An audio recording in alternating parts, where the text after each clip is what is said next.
여러분 안녕하십니까? 중앙선거방송 토론위원회가 주관하는 제22대 비례대표 국회의원 선거 후보자 토론회 진행을 맡은 MBC 아나운서 차미연입니다. 오늘 토론회는 4월 10일에 실시될 제22대 국회의원 선거를 앞두고 각 정당의 정책과 공약을 비교하는 데 도움을 드리기 위해서 마련됐습니다. 이 토론회는 MBC와 KBS, SBS 그리고 국회 방송을 통해 동시 생중계되고요. 중앙선거방송토론위원회 유튜브와 네이버 TV 등에서도 실시간으로 보실 수 있습니다. 아울러 청각장애인 여러분을 위해서 복지TV에서 토론자별 1:1 수어 통역 방송이 생중계되고 있음을 알려드리겠습니다. 그럼 오늘 나와주신 분들 소개해드리겠습니다. 기호 9번 조국혁신당 서왕진 후보입니다. 기호 3번 더불어민주연합 용혜인 후보입니다. 안녕하세요. 기호 4번 국민의 미래 한지아 후보입니다. 안녕하십니까. 기호 5번 녹색정의당 허순규 후보입니다. 반갑습니다. 기호 6번 새로운 미래 주찬미 후보입니다. 안녕하십니까. 네. 오늘 토론회 참여 대상은 이번 선거에 비례대표 후보를 등록한 정당이고요.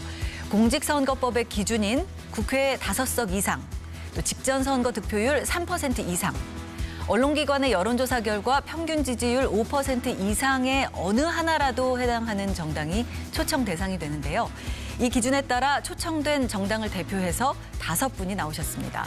이 토론자의 좌석과 발언 순서는 모두 사전 추첨을 통해서 결정됐음을 알려드립니다.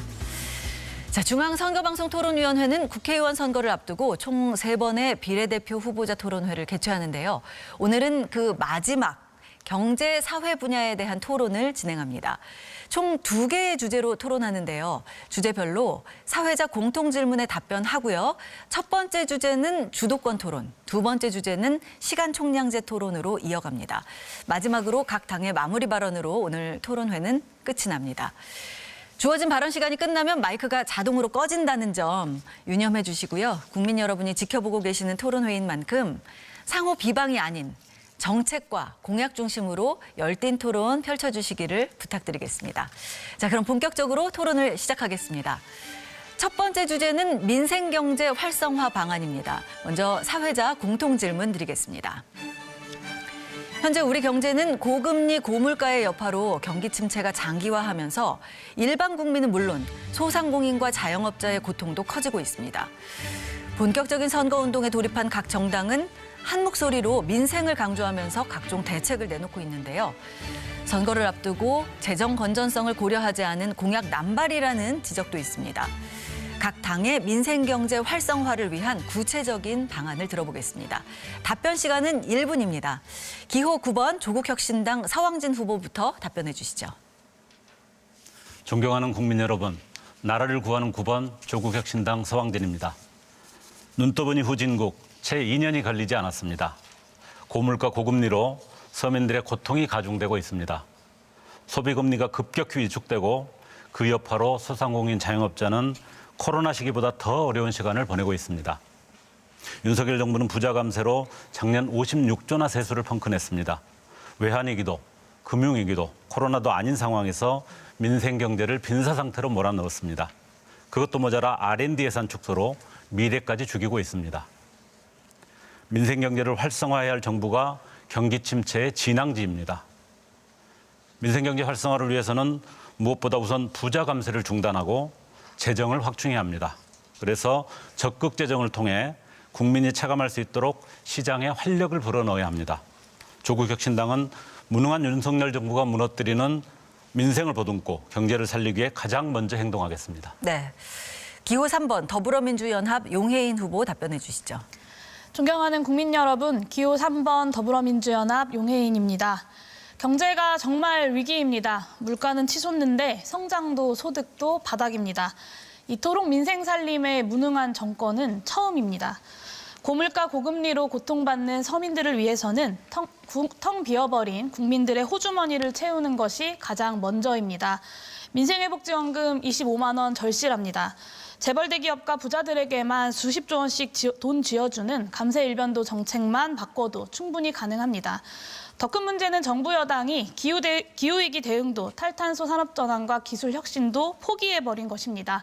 미래를 위해서는 정반대로 해야 합니다. 재생에너지 전환 속도감 있게 추진해야 합니다. 첨단 산업 육성과 기술 혁신을 위해 국가가 전략적으로 나서야 합니다. 단 2년 만에 경제가 심각하게 무너졌습니다. 민생 경제 폭망시킨 윤석열 정권 반드시 멈춰 세워주십시오.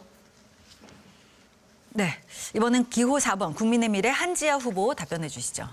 존경하는 국민 여러분, 국민의 미래 4번 한지아입니다. 민의의 정당인 국회를 이용해 자신을 지켜달라는 정치인들이 있습니다. 국민의 미래는 국민을 지키겠습니다. 20년 넘게 유지되고 있는 예금자 보호 한도를 5천만 원에서 1억 원으로 상향시키겠습니다.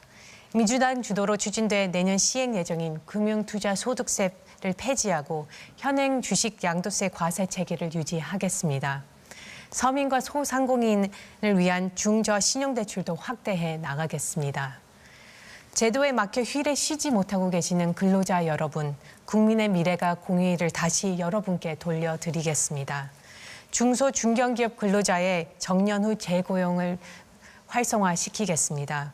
국민 여러분, 함께 가면 미래가 됩니다. 국민의 미래가 함께 가겠습니다. 감사합니다. 네, 이번엔 기호 5번 녹색정의당 허승규 후보 답변해 주시죠. 존경하는 국민 여러분, 녹색정의당 5번 허승규입니다. 민생경제 살리려면 가계부채부터 해결해야 합니다. 무능한 윤석열 정권은 대출에서 빚 갚으란 식의 대책만 내놓고 있습니다. 소득이 생겨도 빚 갚는데 다 쓰게 됩니다. 가계부채를 줄여서 소득을 보장해야 소비가 살아납니다. 특히 코로나 시기 자영업자 소상공인 부채는 300조 증가해 1000조를 넘었습니다.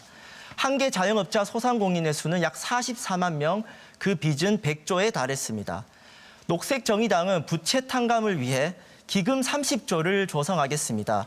부채로 이자 수익 올리는 은행에서 15조, 정부가 채권으로 15조, 총 30조로 부실 채권을 매입해서 부채 100조 원을 탕감하겠습니다. 코로나로 영업을 못했던 분들부터 시작하겠습니다. 5번 녹색정의당이 가계부채 대물림을 끊어내고 민생경제 회복하겠습니다. 감사합니다. 네, 기호 6번 새로운 미래 주찬미 후보 답변해 주시죠. 존경하는 국민 여러분, 기호 6번 새로운 미래 주찬미 후보입니다. 요즘 많이 힘드시죠? 서민들이 고통받는 동안 정치는 무엇 하고 있었습니까? 정치인들은 토론하자, 합의하자 같은 이런 협치가 아니라 고소하겠다, 수사하겠다 같은 복수의 언어만을 쏟아내고 있습니다. 퇴직 후에 41억 원을 수임하는 정관검사가 은퇴자들의 노후 걱정을 알겠습니까? 딸이 편법 대출을 받도록 돕는 후보가 소상공인들의 대출 어려움을 이해하겠습니까? 아닙니다. 그들은 민생에는 공감한다고 하지만 실은 관심이 없습니다. 그들과는 다른 세상의 이야기이기 때문입니다. 저희 새로운 미래가 국민들을 위한 정치를 복원시키겠습니다. 저희는 국민들의 일상과 청년의 미래에 관심을 두고 있습니다.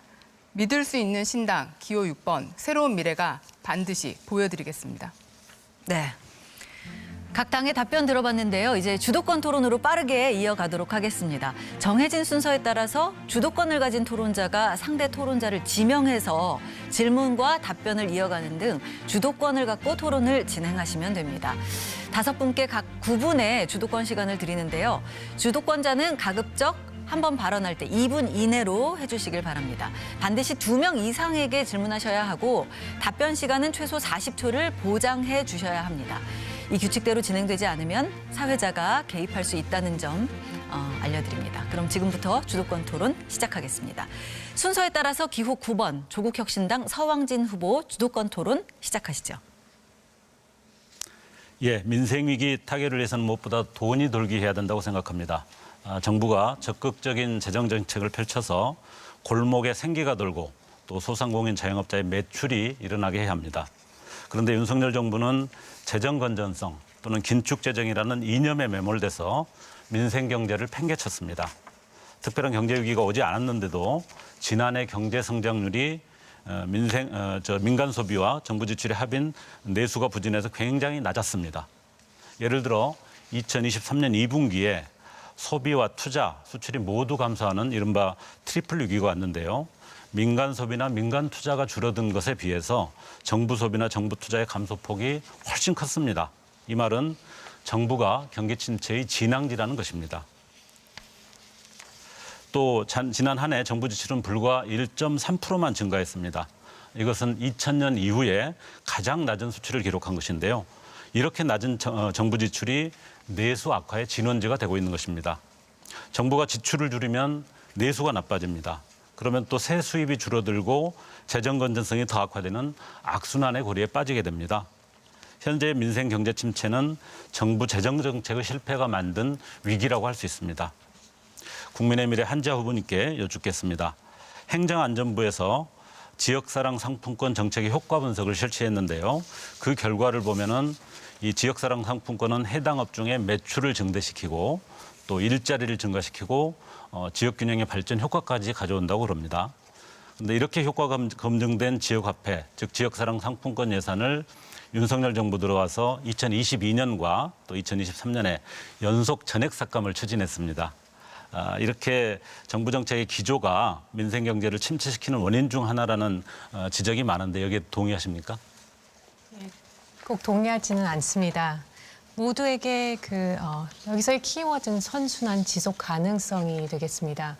우리가 현금 지원을 한다는 거는 중요한 또 하나의 복지 차원으로 중요하겠습니다. 하지만 현금 지원을 모두에게 보편적으로 한다는 것은 어떻게 보면 재정 건전성이나 어떤 효율적인 자원의 활용에 있어서 한계가 있을 수 있다고 생각을 합니다. 선순환을 말씀드렸는데 그렇기 때문에 현금 지원뿐만 아니라 선별적인 정말 취약계층에게 더 두텁게 줄 수 있는 선별 복지와 현금성 지원이 중요하고 또 서비스 복지에 투자를 해서 이 기업 또 개인 또 국가가 네. 함께 기여할 수 있는 게 중요하다고 생각합니다. 네, 고맙습니다. 그 말씀하신 보편복지냐 또 선별이냐 하는 부분은 지역사랑 상품권의 문제하고는 상관없는 문제라는 말씀을 드리고 싶고요.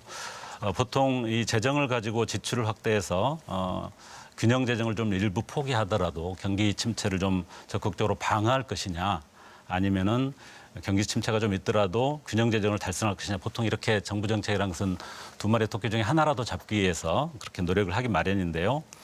제가 보기에는 윤석열 정부는 두 마리의 토끼를 다 쫓아내는 것 같습니다. 재정 건전성 이념에 사로잡혀서 꼭 필요한 이 재정 정책을 전혀 추진하지 않다가 또 그 동시에 어떤 첫 해부터 무리하게 법인세 감소라든지 또 상속 증여세 감소 또 대규모 세액공제 같은 부자 감세를 또 동시에 추진을 하게 됩니다. 그 분석 결과를 보면은 윤석열 정부의 부자 감세로 줄어든 재정이 임기 동안 총 62조에 이르게 됩니다. 올해 예산이 한 656조 정도 되기 때문에 그 10%에 달할 정도로 굉장히 큰 규모인데요. 사정이 이렇다 보니까 민생 경제 회복을 위해서 이제는 재정 정책을 하고 싶어도 또 치솟는 물가를 잡기 위해서 어떤 특별한 대책을 추진하는데도 막상 재정이 없는 그런 상태가 되었습니다. 한자분께 여쭤보는데요. 이 민생 경제 회복을 위한 적극적 재정 정책을 펼치기 위해서 이렇게 어려움을 겪는 이유가 윤 정부의 어떤 부자 감세에 의한 재정 문제를 지적하는 것에 대해서 동의를 하시나요? 동의하지 않습니다. 2022년 법인세 감면 전에는 우리나라 법인세 OECD 38개국 중 9위였습니다. 우리가 익히 알고 있는 경제 선진국들은 법인세가 우리보다 오히려 낮습니다. 실제로 법인세 감세하면 투자와 고용이 는다는 그런 연구도 굉장히 많습니다. 그런 차원에서도 그렇고 아시겠지만 애플, 테슬라, 스페이스X 같은 우리가 어떻게 보면 빅텍, 굉장히 경쟁력 있는 그런 기업들이 캘리포니아에서 텍사스로 본사를 다 옮기고 있습니다. 그 이유가 무엇이겠습니까? 어떻게 보면은 세제 혜택 등의 장점들이 있기 때문에 그럼 텍사스는 그 많은 자원과 그 기술력 그리고 고용이 창출이 되는 것입니다. 그렇기 때문에 그런 연구들과 실제 사례들을 기반으로 꼭 부정적으로만 봐주시지 네. 않기를 부탁드립니다. 네. 법인세 감소나 이런 상속증여세 감소를 통해서 대기업 또 부자들에게 감세를 해주는 것이 전체적으로 경제에 도움이 되는 낙수 효과는 사실상 이미 효과가 없다는 것이 정부 스스로도 인정하고 있는 그런 방향이라고 생각합니다. 그렇지는 않다는 말씀드립니다. 저는 이 정부가 적극적인 재정 정책을 이념 때문에 펼치지도 못하고 또 동시에 부자 감세를 통해서 재정을 확충하지 못함에 따라서 꼭 필요할 때도 재정 정책을 하지 못하는 아주 무책임하고 무능한 정부라고 생각합니다. 이런 정부를 본 적은 없는 것 같습니다. 진정으로 민생 경제의 회복을 원한다면 감세 정책을 먼저 되돌려 놓아야 한다고 생각합니다. 조국 혁신당은 22대 국회에서 윤석열 정부의 부자 감세로 인한 국가적 손실을 반드시 원점으로 되돌려 놓겠습니다. 다음은 이중돌봄 문제를 좀 이야기를 해보고 싶은데요. 2022년 사망 원인 통계를 보면 40, 50대 청장년층의 사망 원인 1위가 암이고 2위는 자살이라고 되어 있습니다. 자살을 선택하는 많은 이유가 있겠지만 특히 경제적 어려움이 가장 큰 이유인 것 같습니다. 이렇게 40, 50대가 죽는 이유는 암에 걸렸거나 경제생활의 어려움 때문인데 사실은 참으로 심각하고 가슴 아픈 상황임에도 불구하고 이렇게 4050을 대상으로 하는 특히 자녀를 키우고 또 부모를 동시에 돌봐야 되는 이중 돌봄의 부담을 안고 있는 세대에 대한 정책은 상당히 부족하다는 게 저희들의 판단입니다. 그래서 조국 혁신당은 이분들을 위해서 다음과 같은 정책을 준비한 바가 있습니다. 사실은 주택 마련에 가장 시급한 때가 바로 이 4050 세대의 과제인 것 같은데요. 정작 이들을 위한 적극적인 주택 지원 정책이 없습니다. 그래서 생애 첫 주택을 마련하고자 할 때는 적극적인 금융지원 정책들을 마련해야 된다고 저희들은 주장을 하고 있습니다. 또 부모 부양이라고 하는 게 굉장히 큰 어려움인데요. 이를 위한 4050을 위해서 장기요양보험을 재가급여를 확대하고 또 건강보험에 간병비를 포함할 뿐만 아니라 한 14년 정도 150만 원으로 머물러 있던 이 소득 공제액도 대폭 늘리는 것을 저희들은 정책으로 마련했습니다. 이 부모를 돌보는 어려움뿐만 아니라 자녀를 키우는 또 어려움을 4050 세대는 마찬가지로 가지고 있는데요. 돌봄 확대, 또 아동수당 기준 확대와 같은 이런 실질적 필요를 채우기 위한 정책을 만들었습니다. 정부와 그동안 정치권은 대체로 청년이나 여성, 또 아동, 어르신을 위한 정책은 이렇게 주로 개발을 했는데 이 4050 세대는 소외됐다고 봅니다. 그래서 저희는 이런 정책들을 마련했는데요. 더불어민주연합 용해인 후보께 여쭙겠습니다. 더불어민주연합에서 4050 세대에 대한 어떤 정책이 추진되는 게 있는지 궁금하고요. 또 저희가 제안한 4050 정책에 대해서 함께 협력해서 추진할 의향이 있으신지 말씀을 부탁드리겠습니다. 네, 4050을 위해서 필요한 정책들이 있다면 당연히 함께 힘을 모아서 추진해야 할 것이고요. 다만 지금까지 청년들에게만 지원을 했다라는 방식의 접근 방식은 우리 사회의 여러 갈등들을 통합해야 하는 정치의 역할에는 좀 적절하지 않은 것이 아닌가라는 고민이 듭니다. 필요한 세대별로 필요한 것들을 충분히 지원함과 동시에 우리 사회 전체의 안전망을 튼튼하게 만들어가는 것이 가장 중요한 지금 대한민국의 과제일 것이라고 생각하고요. 그런 면에서 기본소득을 비롯한 기본 사회를 만들어가는 것에 조국혁신당에서도 함께 힘을 모아주시기를 요청드립니다. 네. 저희 조국혁신당은 이 민생 경기를 어떻게 활성화시킬 것인지 힘든 이 상황을 반드시 적극적인 노력을 통해서 적극 대응을 하겠습니다. 감사합니다. 네. 자, 이번에는 기호 3번 더불어민주연합 용해인 후보 주도권 토론 시작하시죠. 네. 한지아 후보님께 질문 드리겠습니다. 우리가 문제 상황은 합의를 해야 토론도 생산적으로 할 수 있는데요. 먼저 경제 성장률을 좀 짚어보겠습니다. 작년 세계 경제 2.6% 성장했습니다. 그리고 미국이 2.5%, 장기 불황인 일본조차 1.8% 성장을 했습니다. 대한민국만 1.4%였습니다. 광복 이후에 대한민국 경제 성장률 중에 뒤에서 6번째입니다. 작년에 IMF가 있었던 것도 아니고 코로나19 같은 위기가 있었던 것도 아닌데 말입니다. 무역 수지도 굉장히 처참합니다. 우리나라 무역 수지가 전 세계에서 17년에 5위, 18년에 6위였는데 작년에 200위 부근으로 급격하게 추락했습니다. 제가 뒤에도 답변 기회를 또 드릴 테니 짧게 사실관계 답변을 좀 부탁드립니다. 제가 지금 말씀드린 이 통계 가짜 뉴스입니까? 아니면 사실입니까?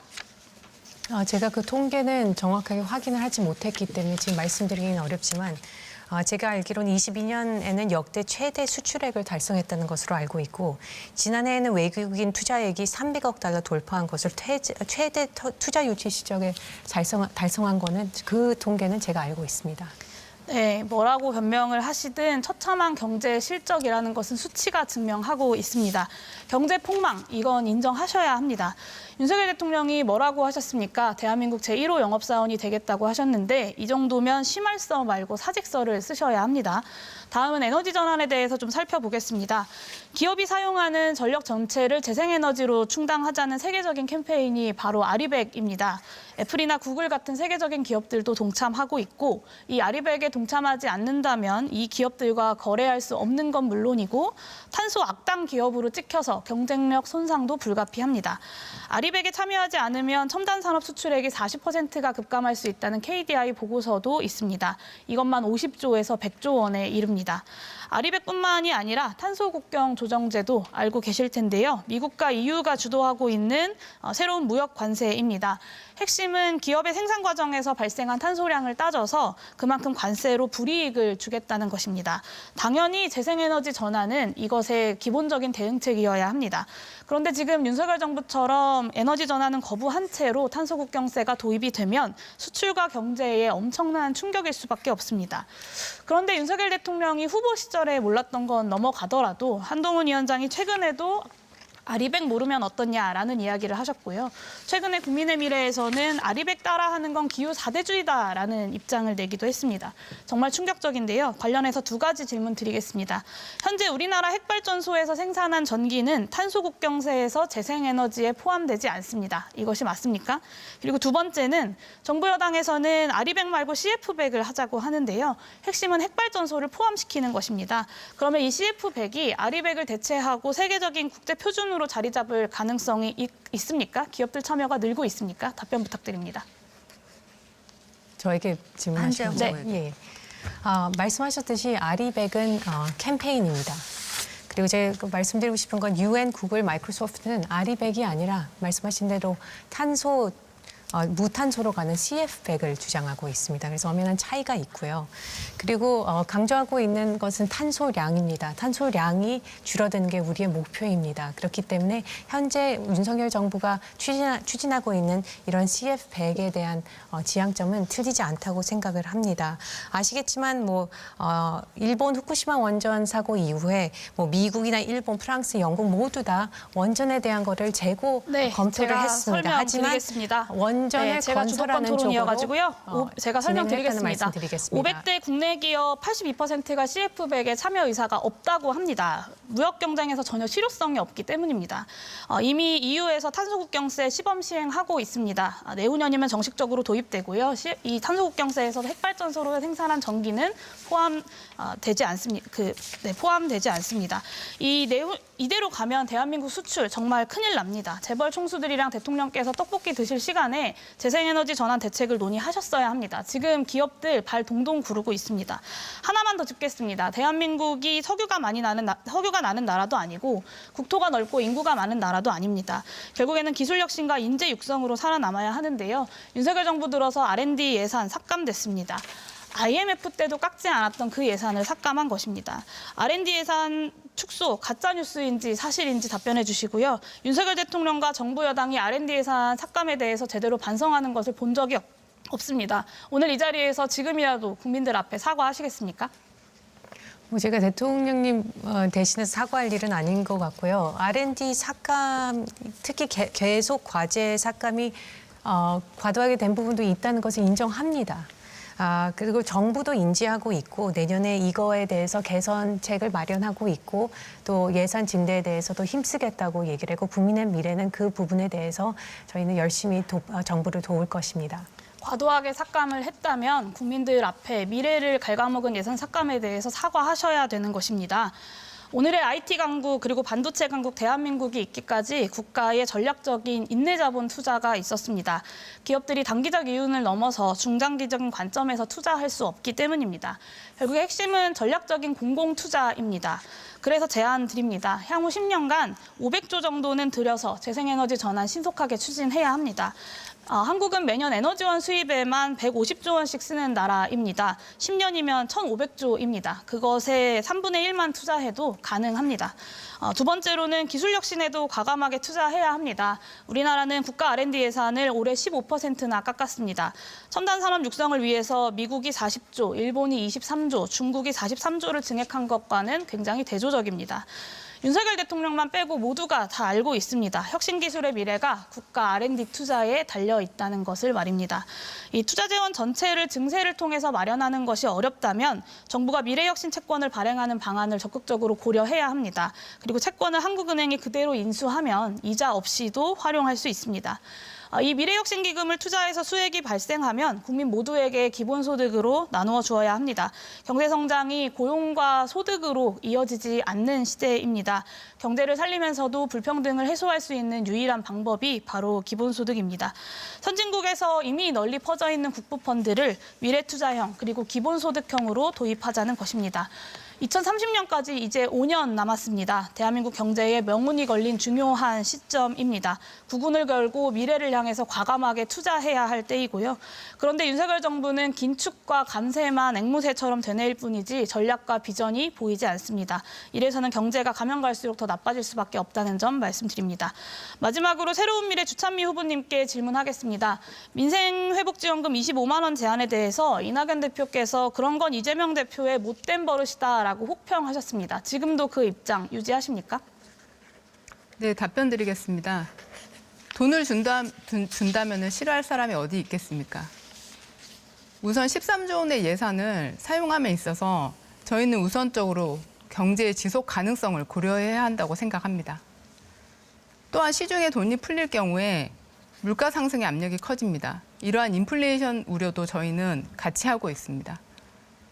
1인 기준 25만 원씩 4인 가족 100만 원을 주는 거는 당장의 목마름을 해소할 수는 있지만 우리 경제에 근본적인 도움은 되지 않는다라고 저희는 생각을 합니다. 그래서 저희는 취약계층과 저소득층에게 좀 더 두텁게 그리고 효율적으로 네. 재정을 지원할 수 시간이 있게 없어서 제가 마저 네. 말씀드리겠습니다. 우선 이낙연 대표뿐만 아니라 새로운 미래 소속 모든 의원님들이 더불어민주당에서 탈당하신 분들입니다. 4년 전 민생경제 살리는 전국민 재난지원금 도입에는 모두 찬성하셨던 분들인 겁니다. 근데 아무리 탈당했다고 입장을 하루아침에 국민의힘과 동일하게 바꾼다는 것이 저는 참 안타깝고요. 대외 여건이 악화되면 내수 진작을 통해서 성장을 관리해야 합니다. 근데 윤석열 정부가 부자 감세, 재벌 감세 해주느라 지출을 줄여버려서 성장률이 더 떨어지고 있는 것입니다. 이것이 경제 지표가 말하는 객관적인 사실입니다. 민생경제 대책에 있어서 국민의힘과 한편인 새로운 미래에 참으로 유감입니다. 민생 대책에 있어서도 정권 심판해야 합니다. 야당이 단결해서 경제 살리는 민생회복지원금 도입해야 합니다. 네. 시간이 다 됐습니다. 자, 첫 번째, 세 번째 질문하실 때 한지아 후보가 답변을 마치셨기 때문에 제가 개입이나 언급을 하지 않았지만 답변 시간 40초 이상은 계속해서 보장을 해주시기 바랍니다. 기호 4번 국민의 미래 한지아 후보 주도권 토론 시작하시죠. 국민 여러분, 경기가 어렵습니다. 국민 여러분께 체감하고 계시는 주머니 사정은 더 팍팍할 것이라 생각합니다. 세계적인 고물가 시기를 겪고 있고 우리나라도 예외가 되지 않고 있습니다. 하지만 대한민국은 정말 잘 관리하고 있습니다. 윤석열 정부는 출범 직후 과감한 지출 구조 조정으로 건전 재정 기조를 확립했고 지난 정부의 본 예산 평균 8.7%에 달하던 총 지출 증가율을 23년에는 5.1%, 24년에는 2.8%로 낮췄습니다.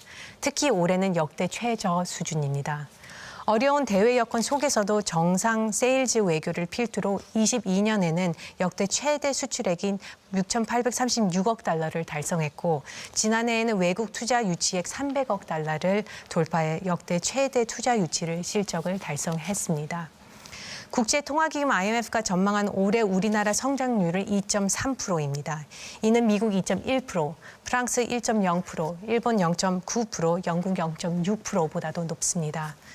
올해부터는 2008년 첫 논의 이후 14년 만에 납품 단가 연동제가 본격 시행되고 중저신용 소상공인의 7% 이상 되는 고금리 대출이 4.5% 저리 정책 자금으로 대환됩니다. 존경하는 국민 여러분, 불과 몇 년 전 우리나라 경제를 생각해 보십시오. 지난 정부에서 정말 열심히 추진했지만 수많은 문제점들을 낳은 소득 주도 성장입니다. 근로자의 소득 증가만 고려하다 보니 동전의 양면인 비용 증가는 간과하고 결국 세금으로 메우고 미래 세대에게 그 부담을 전가하는 정책이었습니다. 임금이 급격히 증가하면서 일자리는 오히려 감소했습니다. 임금 상승분이 물가를 올리는 요인으로 작용하면서 소비자 후생 또한 감소했습니다. 실제로 문재인 정부 시기 그 이전 정부와 비교해보면 취업자 수는 37만 명 감소했고 고용률 상승폭도 0.8% 줄었습니다. 연평균 실업률은 0.2% 증가했고 그렇게 외치던 비정규직은 158.5만 명 늘어났습니다. 핵심 근로계층 3040 일자리도 심지어 줄어들었습니다. 이에 윤석열 정부는 전 정부의 잘못된 경제 정책을 진단하고 대한민국 경제 현실에 맞는 처방전을 내리게 되었습니다. 민간이 끌고 정부가 미는 역동적인 경제, 이것이 윤석열 정부의 경제 정책의 기본 방향입니다. 경제의 중심을 기업과 국민으로 전환하고 성장과 복지가 선순환할 수 있는 지속 가능한 경제 시스템을 지향합니다. 요계인 후보님께 질문 드리겠습니다. 우리는 지난 5년간 소득 주도 성장, 한국판 뉴딜 같은 정부 주도 경제 정책의 폐해를 경험했습니다. 돈을 퍼주는 정책은 순간의 당근일지 모르겠으나 대한민국 경제 발전에 도움이 되지 않습니다. 그런데도 최근 민주당 이재명 대표는 민생 회복 지원금 1인당 25만 원씩 지원하겠다고 제안했습니다. 용해인 후보님, 정말 25만 원으로 민생 회복이 가능할 것이라고 생각하십니까? 네, 당연히 가능합니다. 지난 코로나 시기에 전국민 재난지원금으로 한 6개월 정도 골목 경제에 돈이 도는 것을 우리 국민들은 다 함께 경험했습니다.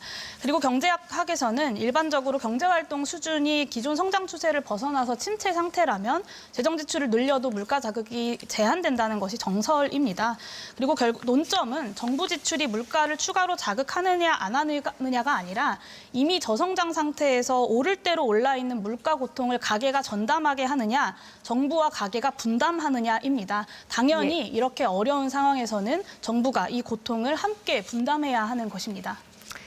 예, 입장 차이가 있는 거라고 생각을 합니다. 선별적 서비스 복지 그리고 보편적인 현금 지원 이런 것들 보편적 현금 지원은 지양해야 된다는 게 기본 선순환과 지속 가능한 경제를 위해서 중요한 축이라고 생각합니다.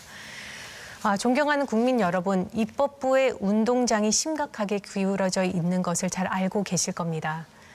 2022년 5월 윤석열 정부가 출범했음에도 불구하고 정부 여당이 추진하고자 하는 주요 민생 과제가 거대 야당의 발목 잡혔습니다. 소형 저가 주택을 매입할 경우 1년간 한시적으로 취득세를 감면해주는 지방세 특례 제한법 일부 개정 법률안을 비롯해 불법 공매도 처벌 강화, 노후차 개별 소비세 70% 한시적 인하, 전통시장 소비 공제율 80%로 상향, 수영장과 헬스장의 시설 이용료 문화비 소득 공제, 기업 출산 장려금에 대한 비과세 혜택 등 민생 회복을 위한 수많은 법안들이 국회 문턱을 넘지 못했습니다. 이번 총선에 반드시 기울어진 운동장을 정상화시켜주시길 간곡히 부탁드립니다.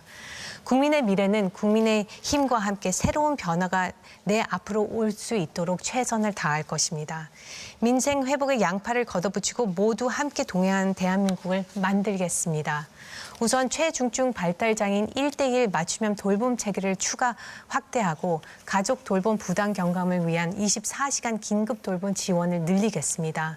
장애인 보조견과 도우미견 제도도 확대하고 영화관 및 장애인 관람 환경을 개선하겠습니다. 아동 청소년의 미래가 희망적일 수 있도록 더 안전할 수 있도록 돕겠습니다. 지능형 CCTV 설치, 어린이 안전 지킴이 배치 확대 등 안전한 통학로를 조성하겠습니다. 청년 대학생을 위한 지원도 늘려나가겠습니다. 1,000원의 아침밥 지원 규모를 대폭 확대하고 대학생 학자금 부담 줄이기 위해 장학금 수혜 범위를 늘리겠습니다. 여성들에게도 생애 주기별 3대 질환 부담을 덜어드리겠습니다. 국가를 위해 복무하는 군 장병위에 급식비를 지속적으로 인상하고 군인 부부 자녀의 방과 후 늘봄학교 우선 대상 지원을 추진하겠습니다. 복무 중 전사하거나 순직한 군인 유족의 아픔도 함께 하겠습니다. 제복 공무원의 수당도 현실화하고 필요 장비에 대한 투자를 확대하는 한편 건강 의료 지원도 넓혀 제복 공무원의 긍지와 명예를 높일 수 있도록 하겠습니다. 국민의 미래가 하겠습니다. 그런데 제가 이번 토론회를 준비하면서 다른 정당의 공약을 살펴보니 정말 궁금한 게 생겼습니다. 허순규 후보님께 여쭤봅니다. 녹색정의당 공약 중 자영업자 부채 탕감이라는 것이 있던데요. 아까 말씀도 해주셨고요. 2023년 12월 한국은행에서 발간된 금융안전보고서에 따르면 자영업자 대출이 1,052조 원을 넘는 것으로 나타났습니다. 이 부채를 다 탕감해 주시겠다는 것인지 의견을 듣고 그 재원을 어떻게 마련하실 건지 다시 한번 여쭤봅니다. 네, 현재 이자로 수익을 올리고 있는 은행에서 15조를 출연을 합니다. 이 근거는 신용보증기금의 출연료를 근거로 했고요. 정부의 국채 발행으로 15조를 하면 30조 기금 조성할 수 있습니다. 그렇다면 시장에 나오는 부실채권을 매입을 하면 30조를 가지고 100조를 매입할 수 있습니다. 코로나 시기에 국가의 방역 조치를 지키기 위해서 그 부채를 감수했기 때문에 사실은 정부가 책임을 져야 되는데 지금 윤석열 정부의 새출발 기금이 전혀 그 기능을 못하고 있습니다. 그렇기 때문에 저희가 자영업자 소상공인, 한계 자영업자 소상공인 부채 탕감 공약을 제시했고요. 국민의힘에서 심각하게 고려해 주시기를 바라겠습니다. 예, 감사합니다. 30조, 100조를 말씀하셨는데 저는 1,052조를 어떻게 마련하실 건지를 여쭤본 거였습니다. 시간이 조금 남은 것 같긴 합니다. 주찬미 후보께 한 번 더 질문을 드립니다. 농산물 가격 안정과 소상공인 채무 조정 공약을 제안하셨는데요. 농산물 가격 안정을 위한 대책 방안과 채무 조정을 위한 보관이 무엇인지 설명 부탁드립니다. 네, 저희 새로운 미래는 농산물의 가격을 조정하기 위해 구체적인 금사과 방지법을 제안하였습니다. 이 부분은 시간이 좀 제한이 되는 관계로 제가 제 발언 부분에서 조금 더 보완을 하겠지만 간단하게 설명을 드리면은 기존에 돈만 계속 푸는 윤석열 대통령도 무제한 무기한으로 물가 인상을 방지하기 위해서 자금을 풀겠다고 했습니다. 저희는 그게 근본적인 해결 방안이 아니라고 생각을 합니다. 물가 인상 속에서 우리가 좀 더 세밀하게 서민 경제를 안정시킬 수 있는 방안을 찾아야 하는데 그중에 하나가 저희는 금사과 방지법이라고 생각을 합니다. 네, 이 부분에 대해서는 제가 더 설명을 드리겠습니다. 마이크 금수가 됐습니다. 자, 이번에는 기호 5번 녹색정의당 허순규 후보 주도권 토론 순서입니다. 시작하시죠. 네, 바로 전 질문 이어서 질문 드리겠습니다. 국민의 미래 한지아 후보님께 질문 드리겠습니다. 말씀하셨듯이 한국 경제의 시한폭탄은 1,886조 원 가계부채 문제입니다. 핵심은 자영업자 소상공인 부채입니다. 그런데 윤석열 정권 부채 문제 해결할 의지가 별로 없습니다. 채무 조정하겠다면서 야심차게 만든 게 새출발 기금은 완전히 실패했습니다. 신청 조건도 심사도 너무 까다롭고 심사를 통과해도 2년 동안 대출 카드 못 씁니다. 결국 30조 중에 실적이 2.1조 원, 고작 7%밖에 되지 않습니다. 이걸로 상인들 재출발할 수 없습니다. 정부가 정신 차리고 새출발해야 합니다. 여기에 국민의힘 공약을 살펴보니까 한술 더 뜹니다. 대출 확대하고 보증 확대하고 대안대출 확대하고 대출 한도 확대하겠다 이겁니다. 이 정도면 국민의힘 거의 대부업체 아닌가 싶습니다. 이게 코로나 재난이라는 특별한 국가 재난 시기에 정부 방역 조치를 따랐던 부분이기 때문에 정부의 책임성을 높여야 되는데요. 녹색정의당은 그 부채 중에서도 한계 상황에 몰려있는 자영업자 소상공인 부채 100조 원을 탕감할 가감한 대책이 필요하다고 생각하는데 어떻게 생각하시는지 궁금합니다. 예, 감사합니다. 아까 100조 말씀하시는데 다시 말씀드립니다. 1,052조입니다. 모든 것을 탕감하기 위한 방안은요. 그 재원 마련이 쉽지 않을 거라고 다시 말씀드리고요. 소상공인들을 위한 우리 국민의 미래와 국민의 힘의 그러한 공약들은 충분히 있습니다. 현 윤석열 정부에서도 중저신용 소상공인의 7% 이상 되는 고금리 대출을 4.5% 저리 정책 자금으로 중심으로 대환하기로 했습니다. 이런 부분들을 포함해서 지금 물가를 계속 말씀하시는데 물가 또한 이게 내부적인 부분뿐만 아니라 외국의 물가와도 연동이 되어 있습니다. 우리가 잘 아는 미국과도 연동이 되어 있고 외국 금지가 네, 어렵다는 시간이 걸 다 다시 한번 됐습니다. 말씀드립니다. 네, 국민의힘에서 아주 강조하는 게 재정 건전성입니다. 근데 지금 중병에 걸렸는데 병원비 아끼자는 꼴입니다. 이번에 코로나 재난 시기에는 우리 국민들과 자영업자들이 국가의 방역 조치를 충실히 따라서 생긴 부분이기 때문에 공적 채무를 높여야 되는 것이고요. 부채 탕감이 도덕적 해이가 아니라 국민 빚쟁이 만들고 돌려막기 시키는 정부가 도덕적 해이입니다.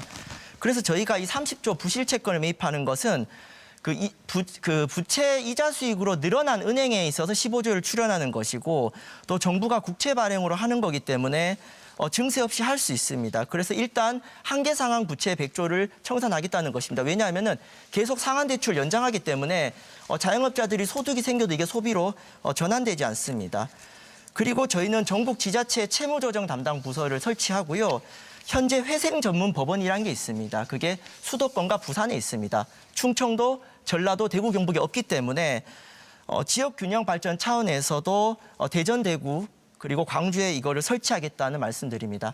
그리고 부채 탕감과 동시에 지역경제 활성화 정책으로 온누리 상품권 10조 원을 확대하고요.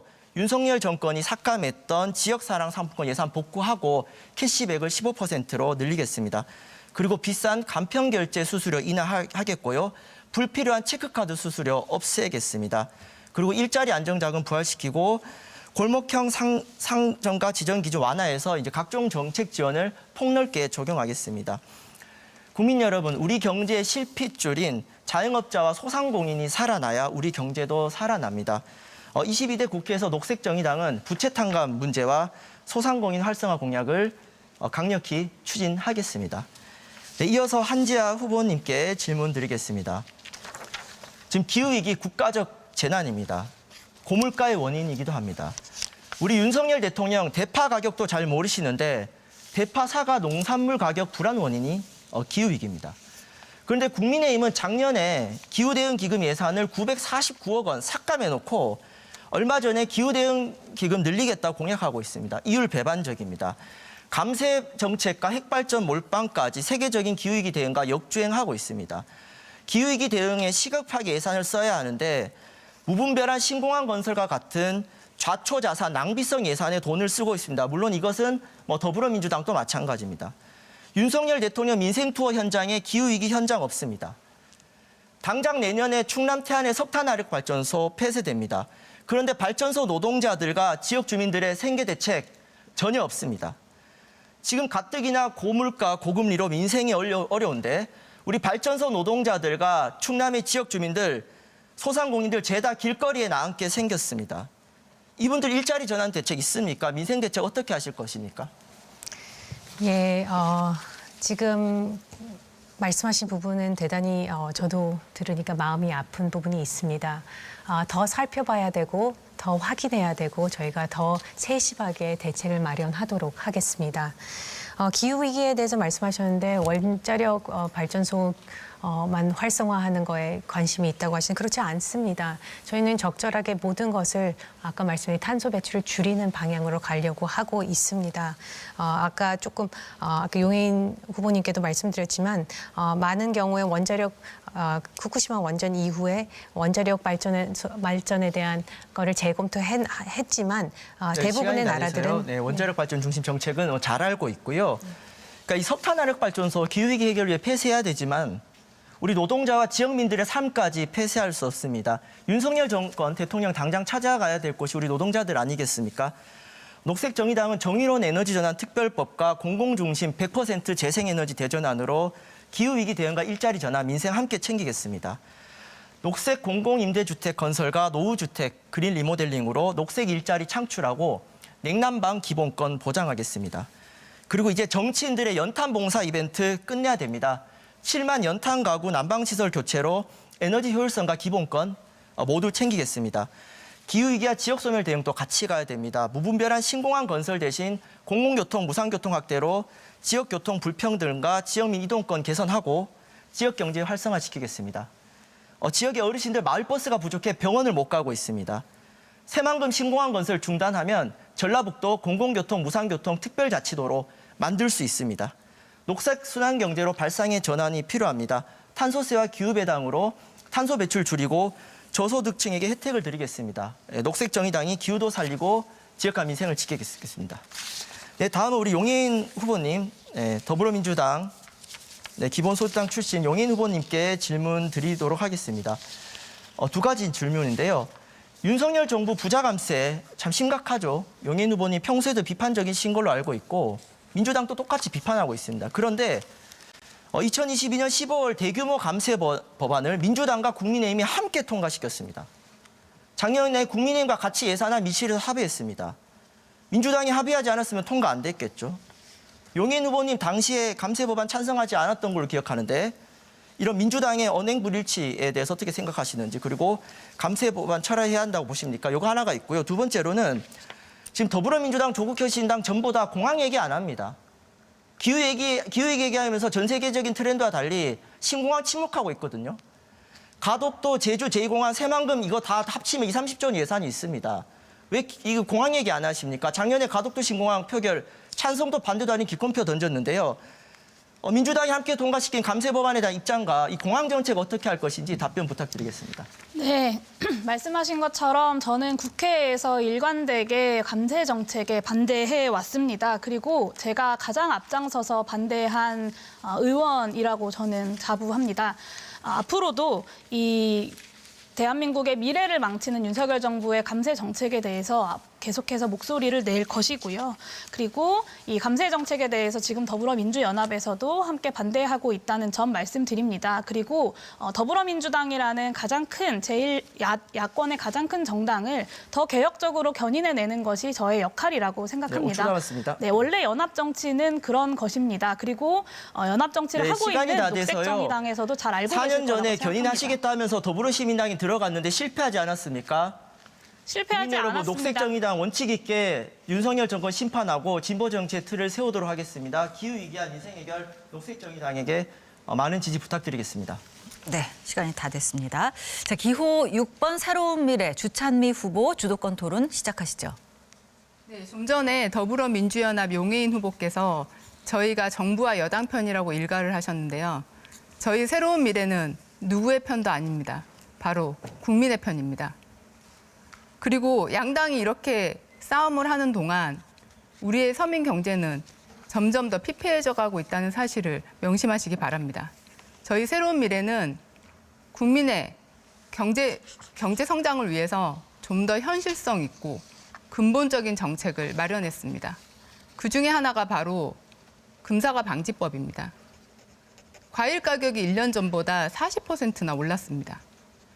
윤석열 대통령이 물가 잡겠다고 무기한으로 자금을 투입하겠다고 했습니다. 정부가 문제의 핵심을 제대로 파악하지 못하니까 이런 발상이 나오는 것입니다. 물가 잡는 거 매우 중요합니다. 그런데 그 원인이 무엇입니까? 사과가 2배 가까이 상승해서 금사과가 되고 금참외가 되는 동안 농가는 부자가 되었을까요? 우리의 생산 농가는 물가가 상승을 해도 수입이 크게 늘어나지 않았습니다. 진짜 문제는 중간에서 막대한 이익을 챙기는 도매 시장 법인 그리고 독점적 경매 거래, 바로 여기에 있습니다. 새로운 미래가 금사과 방지법을 만들겠습니다. 농수산물 가격 안정법부터 바꿔야 합니다. 도매 시장 법인과 경매 거래 방식 등 독점적 거래를 폐지하고 가격 안정 체제를 만들겠습니다. 전국 도매 시장에 경쟁 체제를 도입하겠습니다. 지자체가 농산물 유통에 직접 지원할 수 있도록 하겠습니다. 농민과 소비자 모두를 위해 독점 카르텔을 깨겠습니다. 저희 새로운 미래가 하겠습니다. 질문 드리겠습니다. 국민의 미래 한지아 후보님, 윤석열 대통령도 국민의힘도 사교육 이권 카르텔, 과학기술 카르텔, 의사 카르텔을 깨겠다고 했습니다. 그러면서 도매시장 법인 독점 카르텔은 왜 모르는 척 하십니까? 국민의 미래는 새로운 미래가 공약으로 밝혔던 이 금사과 방지법에 대해서 어떻게 생각하십니까? 찬성하십니까? 더 살펴보도록 하겠습니다.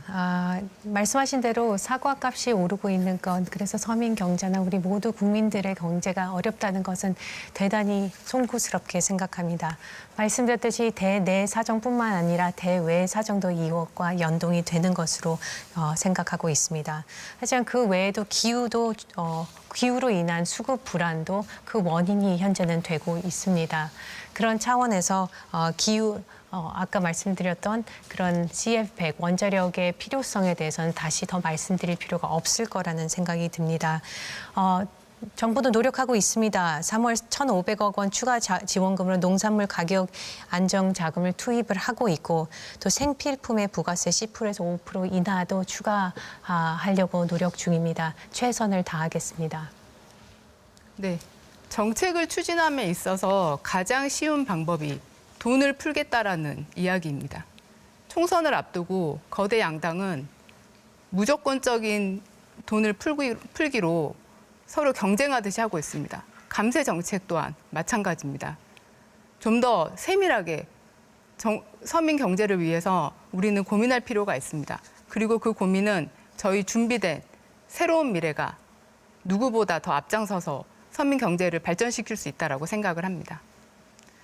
뿐만 아닙니다. 저희는 각종 청년 정책과 교육 정책을 통해 민생 경제를 더 발전시키도록 하겠습니다.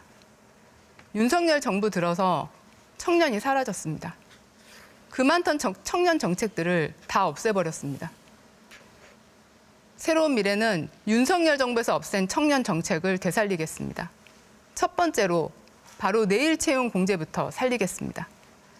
중소기업은 평균 임금이 대기업 대비 64% 정도밖에 안 됩니다. 이러한 급여 차이, 그리고 지역적 한계 때문에 청년층이 중소기업을 기피합니다. 이를 보완해 줬던 것이 바로 내일 채용 공제입니다. 내일 채용 공제 가입 시 12.6%포인트의 임금 인상 효과가 발생합니다. 중소기업은 1인당 매출액이 3.4%가 증가했습니다. 매우 호응이 좋았던 정책이었습니다. 그러나 윤석열 정부가 예산을 삭감하면서 사실상 폐지 수순에 들어갔습니다. 새로운 미래는 청년 내일 채용 공제를 재추진하겠습니다. 월 16만 원으로 2년간 400만 원 단기 목돈 마련 공제와 5년간 720만 원 적립 시 총 3천만 원의 목돈 마련을 지원하겠습니다. 두 번째로 중소기업에 다니는 청년들 출퇴근 교통비 지원하겠습니다. 지난 5년간 교통비 지원 사업이 취업 유발 효과가 4,700여 명에 달했습니다. 생산 유발 효과는 5천억 원, 부가가치 효과는 2,800억 원이었습니다. 중소기업을 다니는 청년들에게 매우 유용한 정책이었음에도 폐지되었습니다. 새로운 미래는 출퇴근 교통비 지원을 되살리겠습니다. 청년 동행카드를 5만 원 한도로 지원하겠습니다. 청년들에게 우리의 새로운 미래가 든든한 지원군이 되겠습니다. 교육도 마찬가지입니다. 물가 상승은 가계 재정에 큰 부담이 됩니다.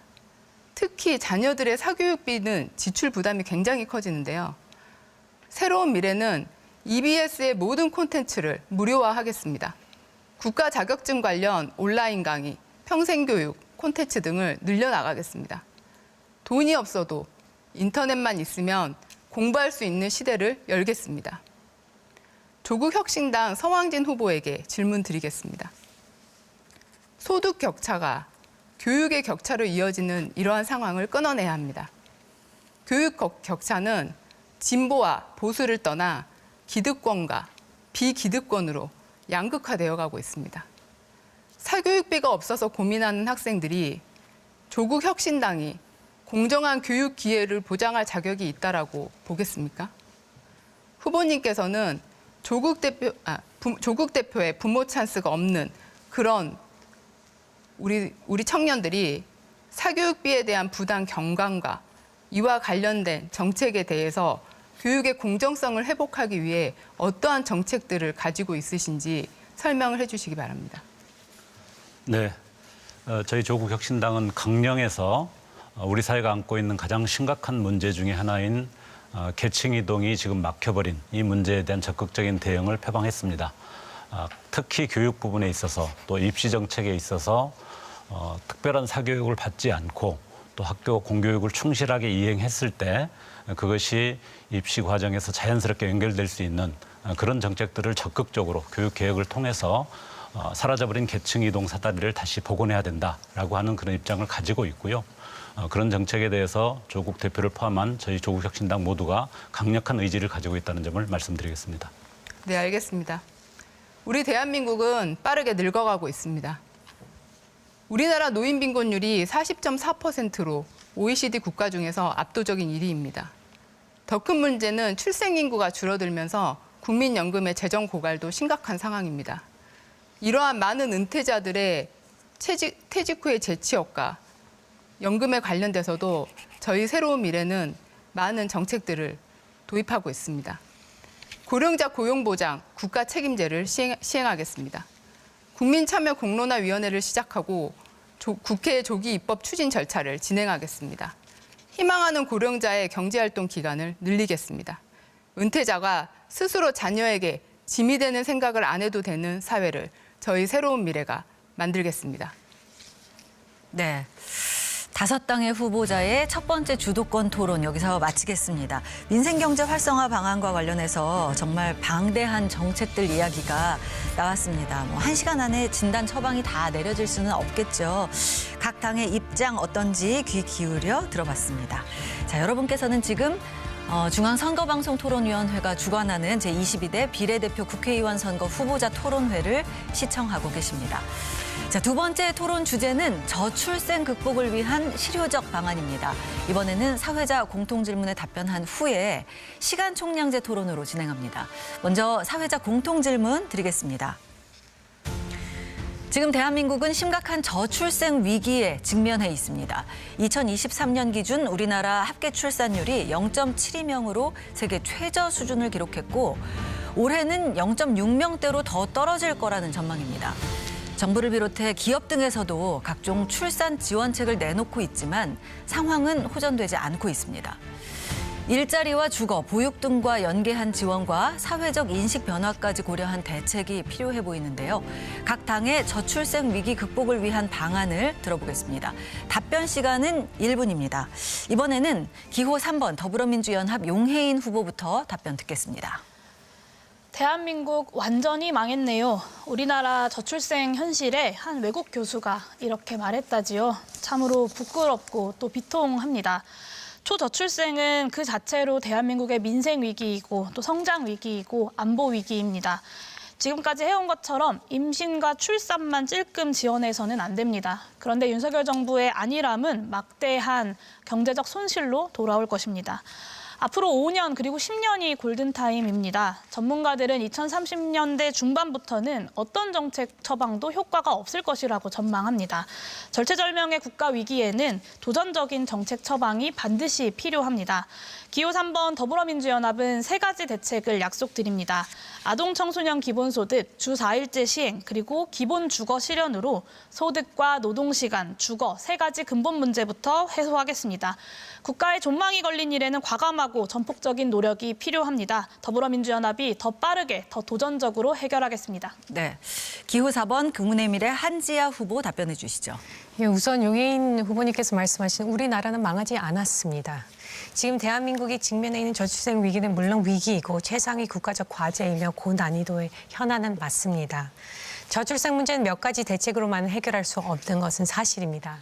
임신, 출산, 육아, 주기에 맞는 재정적 지원이 필요하고 일가정 양립을 위한 사회 시스템이 필요합니다. 존경하는 국민 여러분, 국민의 미래가 하겠습니다. 저출생 관련 소득 기준을 폐지하고 다자녀 혜택 기준을 3자녀에서 2자녀로 변경하겠습니다. 또한 3자녀 이상 모든 가구의 대학 등록금을 전액 면제하겠습니다. 육아시기 탄력 근무 제도를 의무화하고 현실에 맞는 연말정산 인적 공제도 확대해 나가겠습니다.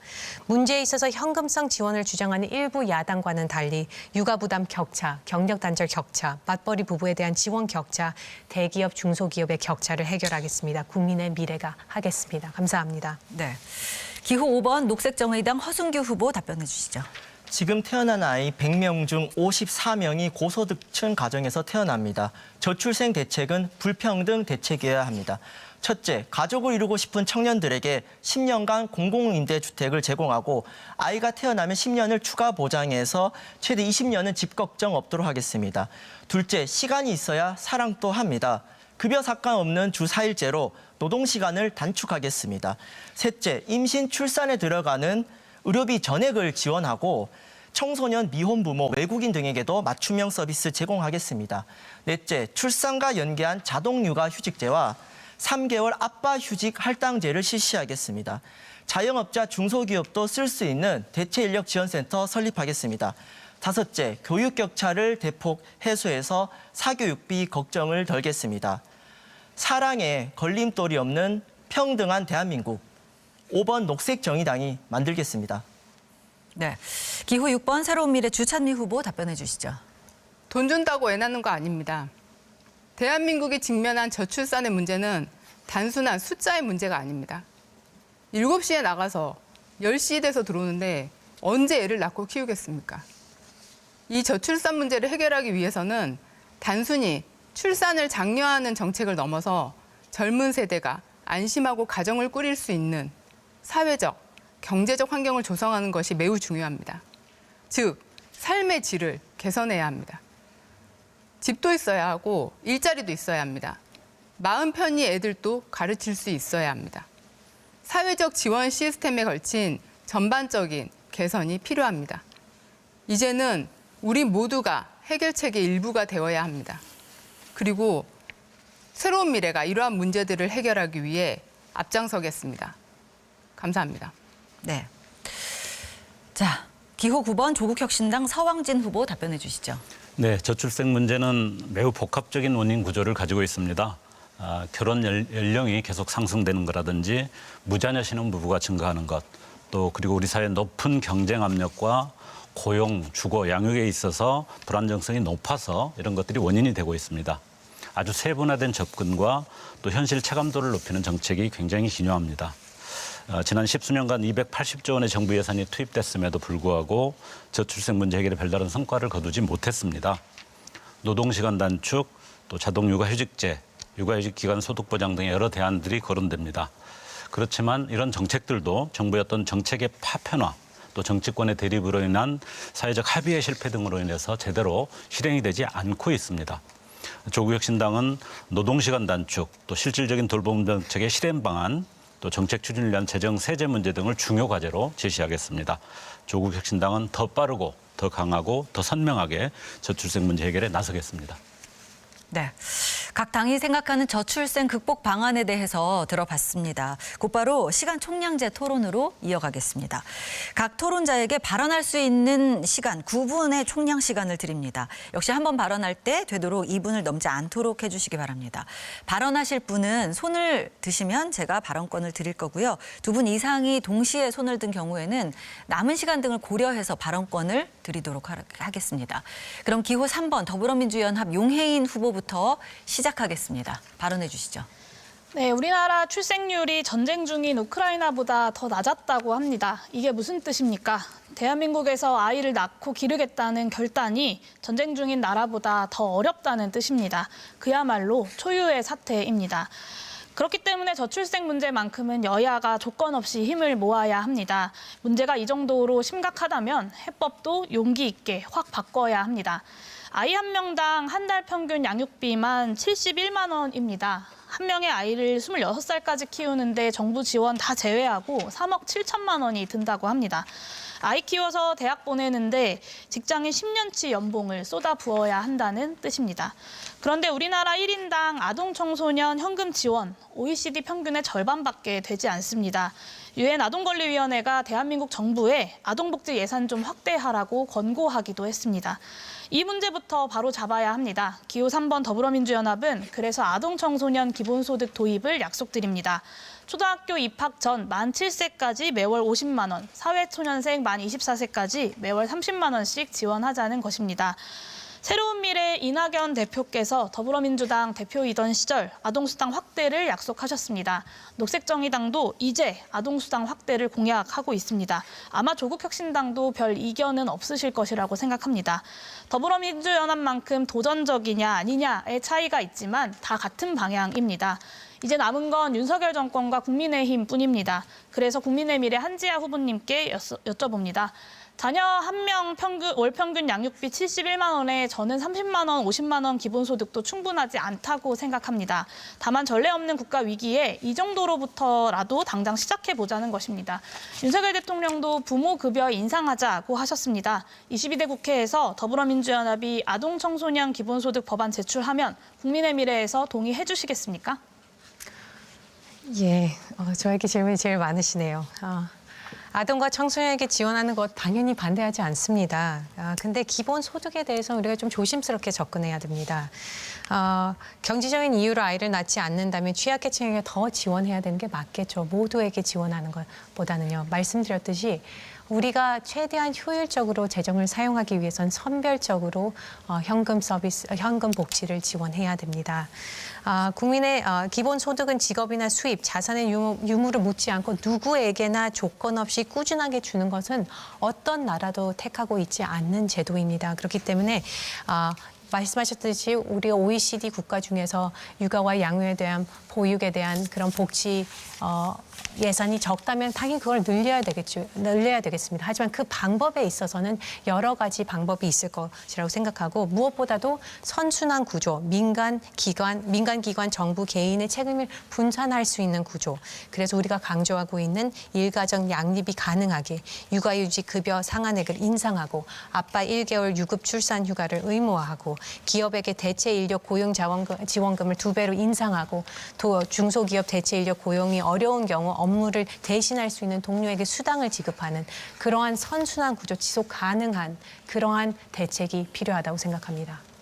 네, 녹색정의당 허승규 후보님 발언 신청하셨습니다. 네, 발언하시죠. 우리 한지아 후보님께 정말 묻고 싶었습니다. 저출생 대책은 불평등 대책이어야 합니다. 안정된 일자리 제공과 노동시간 단축 이 두 가지가 핵심입니다. 임금 상관없는 주 4일제 근로시간 단축 청구권 확대 5번 녹색정의당이 하겠습니다. 그런데 윤석열 정권 초기에 주 69시간 논란이 나왔습니다. 저출생 문제 해결에 관심이 없다는 뜻입니다. 하루 10시간씩 일하면 누가 아이를 키우겠습니까? 노동시장 유연화도 추진하시는데 해고 쉬워지고 야근 많아지는 정책입니다. 미혼 청년들에게 결혼은 내 삶의 장애물이고 아이를 낳지 않는 것이 생존 전략이라는 말까지 나왔습니다. 국책연구원 연구에 따르면 안정된 일자리에 근무할수록 결혼 의사가 높고 비정규직은 결혼 의사가 낮습니다. 근로시간이 증가하면 출산 의향이 감소합니다.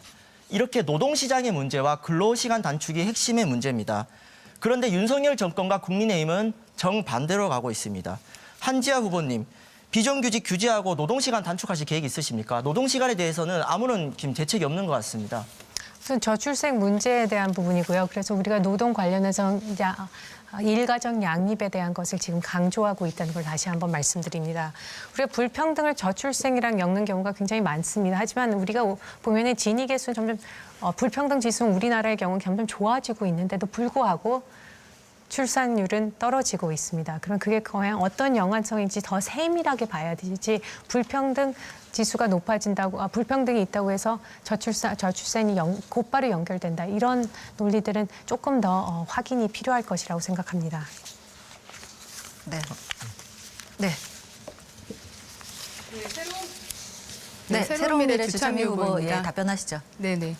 저도 근로시간과 연계해서 국민의 미래 한지아 후보께 좀 더 여쭙고 싶습니다. 저출생의 문제는 아이 돌봄, 육아휴직 등 한두 가지 정책으로 해결될 수 있는 게 아닙니다. 제4차 저출산 고령사회 기본계획에서도 저출생 정책의 패러다임을 출산율 제고에서 삶의 질 제고로 전환하였습니다. 하지만 현재 발표되고 있는 이런 저출생 정책들은 여전히 출산율 제고에만 집중하고 있어서 굉장히 안타까운 마음입니다. 무한 경쟁의 현실에 허덕이며 미래에 대한 예측 가능성이 없는 지금 이 대한민국의 청년들은 일자리와 주거 등 모든 것들이 바로 저출생의 원인이 됩니다. 여기서부터 우리는 저출생 대책을 논의해야 합니다. 노동시장의 이중 구조가 심화되고 있습니다. 불안정한 고용, 낮은 임금 수준 등으로 소득 불안은 혼인 시기를 지연시키고 출산의 연기 혹은 포기를 하고 있습니다. 장기간의 근로시간은 청년들의 삶의 질을 하락시키는 주 원인으로 지적이 되고 있는데요. 저녁 있는 삶이 있어야 연애도 하고 결혼도 하고 아이를 낳고 키울 텐데 윤석열 정부와 여당은 지난 2년간 오히려 근로시간을 늘리고 있습니다. 근로시간은 저출산과도 굉장히 밀접한 관련이 있다라고 저희는 보고 있습니다. 국민의 미래 한지아 후보는 이와 연관해서 윤석열 정부가 근로시간을 늘린 것에 대해서 어떻게 평가하시는지 듣고 싶습니다. 예, 주찬미 후보님께서 말씀하셨듯이 저출생 문제는 범사회적인 문제로 접근해야 됩니다. 그렇기 때문에 국민의힘과 국민의 미래가 지향하는 것은 인구부를 부총리급으로 전 사회적으로 이 문제를 다루고 모든 정책에 있어서 저출생을 고려한 정책을 해야 된다는 게 일단 기본 기조입니다. 그런 차원에서 당연히 노동 관련된 부분도 저출생으로 접근을 봐야 된다고 생각을 당연히 하고요. 그런 부분에 있어서는 동의를 합니다. 지금 우리가 일가정 양립에 대한 얘기를 하고 노동 시간이 길면은 출산율이 낮아진다 이런 부분들을 얘기하지만 그렇기 때문에 우리가 늘봄 학교도 확대하고 그런 양육과 일이 같이 갈 수 있는 제도들을 정부도 그 우리의 공약으로도 지금 넣어놨습니다. 그런 부분을 국민의 미래는 자세히 살펴보고 부족한 부분은 채우고 또 잘하고 있는 거는 더 활성화시킬 수 있도록 정부와 함께 손잡고 노력하겠습니다. 네, 조국혁신당 서왕진 후보님 먼저 발언 신청하셨습니다. 발언하시죠. 여러분들이 말씀하신 것처럼 저출생 문제 해결에 있어서 노동시간은 아주 중요한 위치를 차지하는 것 같습니다.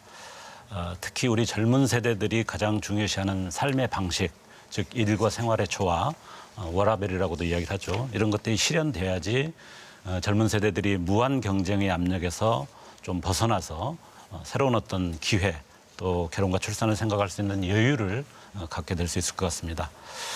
또 이런 젊은 세대의 여유뿐만 아니라 신혼부부나 어린 자녀를 둔 가장의 경우도 마찬가지인 것 같습니다. 이제는 아까 주찬미 후보께서 저녁에 있는 삶 말씀해 주셨습니다마는 저도 공감합니다마는 저녁 시간을 가족과 함께 보내냐는 저녁에 있는 삶 정도로는 부족한 것 같습니다. 저희는 오후가 있는 삶이 이제는 필요한 단계에 접어들었지 않았나 이렇게 생각합니다.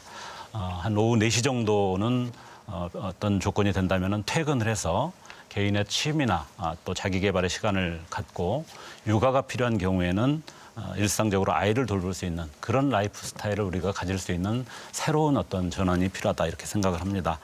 우리 한지아 후보님 너무 질문을 많이 받으셨기 때문에 다른 분께 제가 질문을 좀 돌려서 해보겠습니다.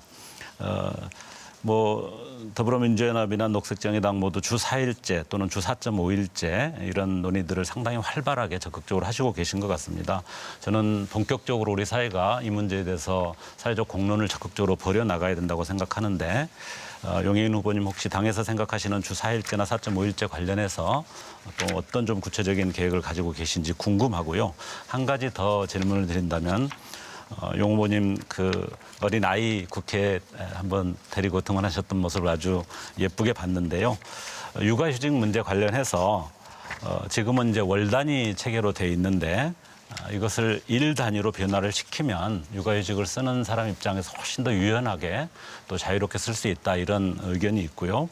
스웨덴에서는 그런 어떤 실제 실행의 효과도 상당히 본 걸로 평가를 하고 있는데 육아휴직의 방식을 일 단위로 변화하는 부분에 대해서는 또 어떻게 생각하시는지 궁금합니다. 네, 일단 아까 한지아 후보님 취약계층에 더 지원해야 된다라고 하셨는데요. 사실 대한민국 아동수당 소득 구분 없이 지급하고 있습니다. 윤석열 정부에서 시작한 부모급여도 소득 기준 없이 진행하고 있습니다. 그만큼 저출생 문제 심각하기 때문입니다.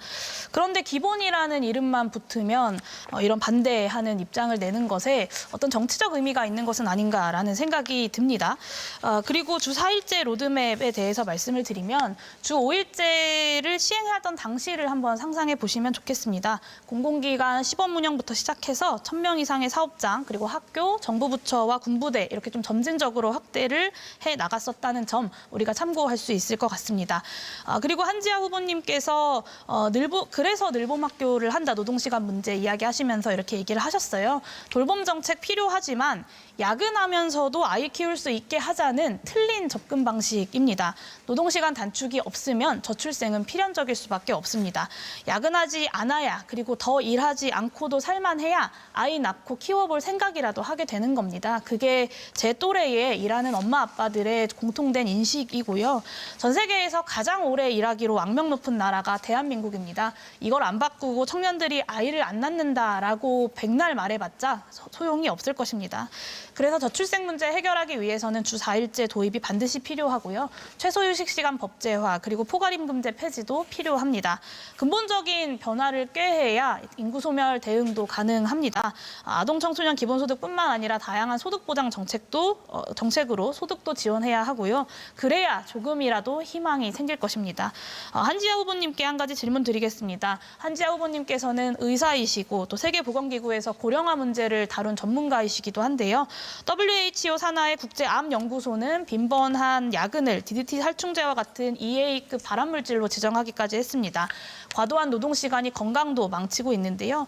오늘 나온 정당 중에 유일하게 국민의힘만 주 4일제 도입을 반대하고 주 69시간제 이야기하면서 세계 최장 노동시간을 더 늘리려고 하고 있습니다.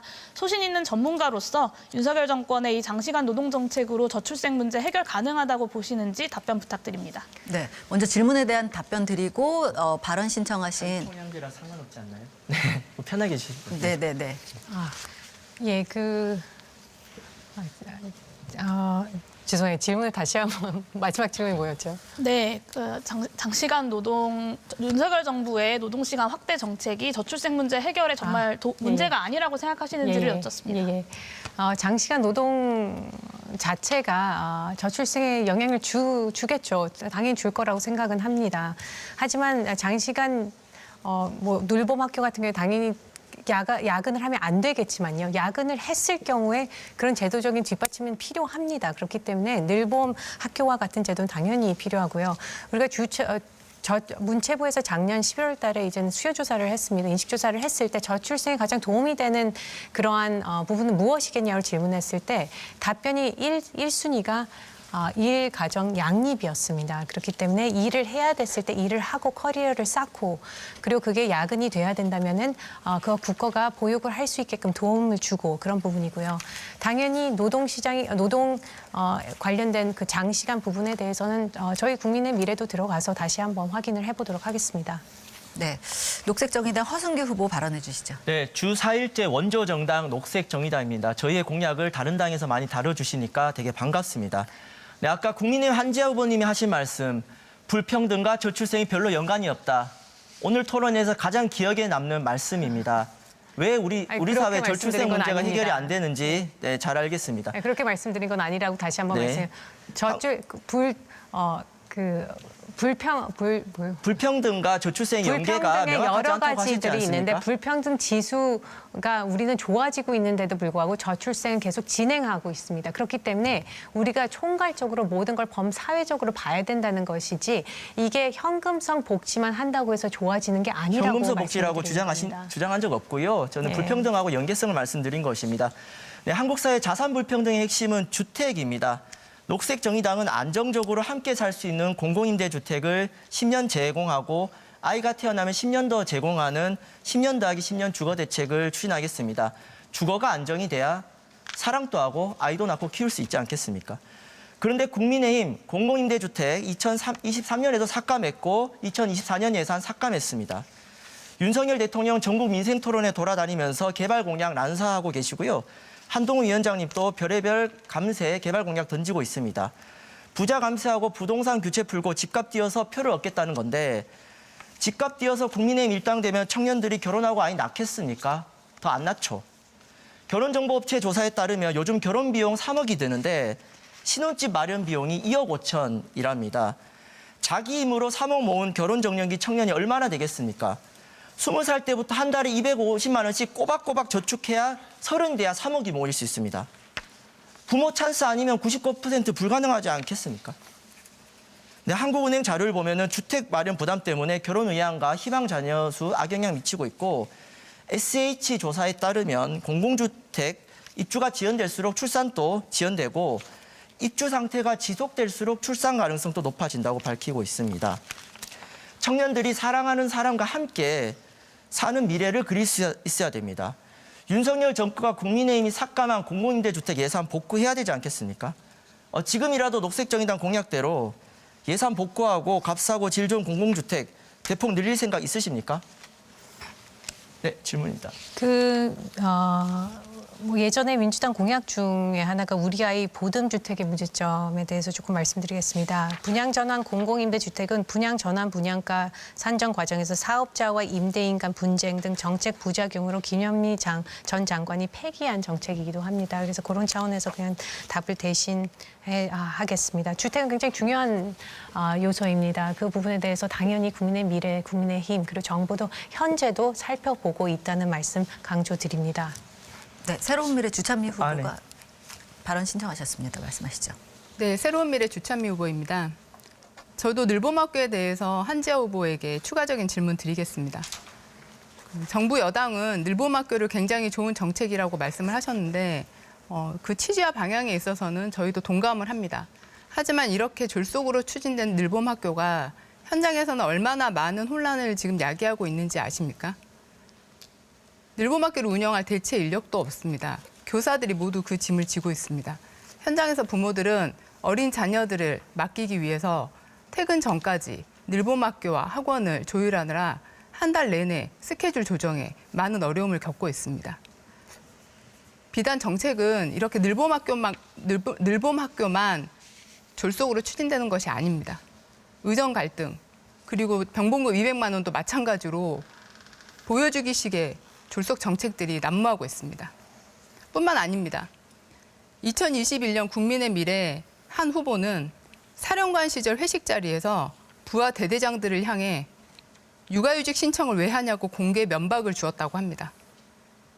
이는 바로 인권침해 사건으로 경고 조치가 들어갔고요. 바로 국민의힘 1호 총선 공약인 일과 가정의 양립과 완전히 배치된 사항이라고 저희는 보여집니다. 이러한 문제들이 정책의 진정성이 전혀 없어 보이기도 하는데요. 공감 가는 정책을 만들겠다고 하시면서 후보들은 이런 문제의식을 가지고 있는 것에 대해서 한지아 후보님 어떻게 생각하시는지 듣고 싶습니다. 예, 이게 바로 여의도식 사투리가 아닐까 싶습니다. 이건 논점을 흐리는 부분입니다. 일가정 양립은 저출생에 있어서도 가장 중요한 해결책으로 꼽히고 있고요. 인식조사에서도요. 그리고 당연히 이행돼야 될 부분입니다. 다른 후보에 대해서 그 상황은 제가 모르기 때문에 말씀드리기 어렵습니다. 그리고 늘봄 학교 인력 채용에 대해서 물론 현장에서 어려움들이 많을 것 같습니다. 그렇기 때문에 노고의 교사분들께 대단히 감사드린다는 말씀을 드립니다. 하지만 전국 확대에 대한 2학기에 각 학교에 늘봄 지원실을 설치를 하고 기간제 교원 대신 늘봄을 전담하는 실무 직원도 6,000명 채용 예정이고 2025년도에는 교육행정직 공무원 정원을 2,005명 늘려 늘봄 지원 실장으로 전임 발령하려고 하고 있습니다. 물론 어려움이 있을 거라고 생각합니다. 어떤 정책이 도입되는 데 있어서 당연히 그런 진통이 있을 건데 그걸 최소화하기 위해서 국민의 미래와 정부는 최선을 다할 것입니다. 네, 녹색정의당 허승규 후보가 발언 신청 먼저 하셔서 먼저 드리겠습니다. 네, 녹색정의당에는 저출생 문제 해결에 또 다른 비책이 있습니다. 바로 다양한 가족 구성권을 인정하는 생활동반자법 제정입니다.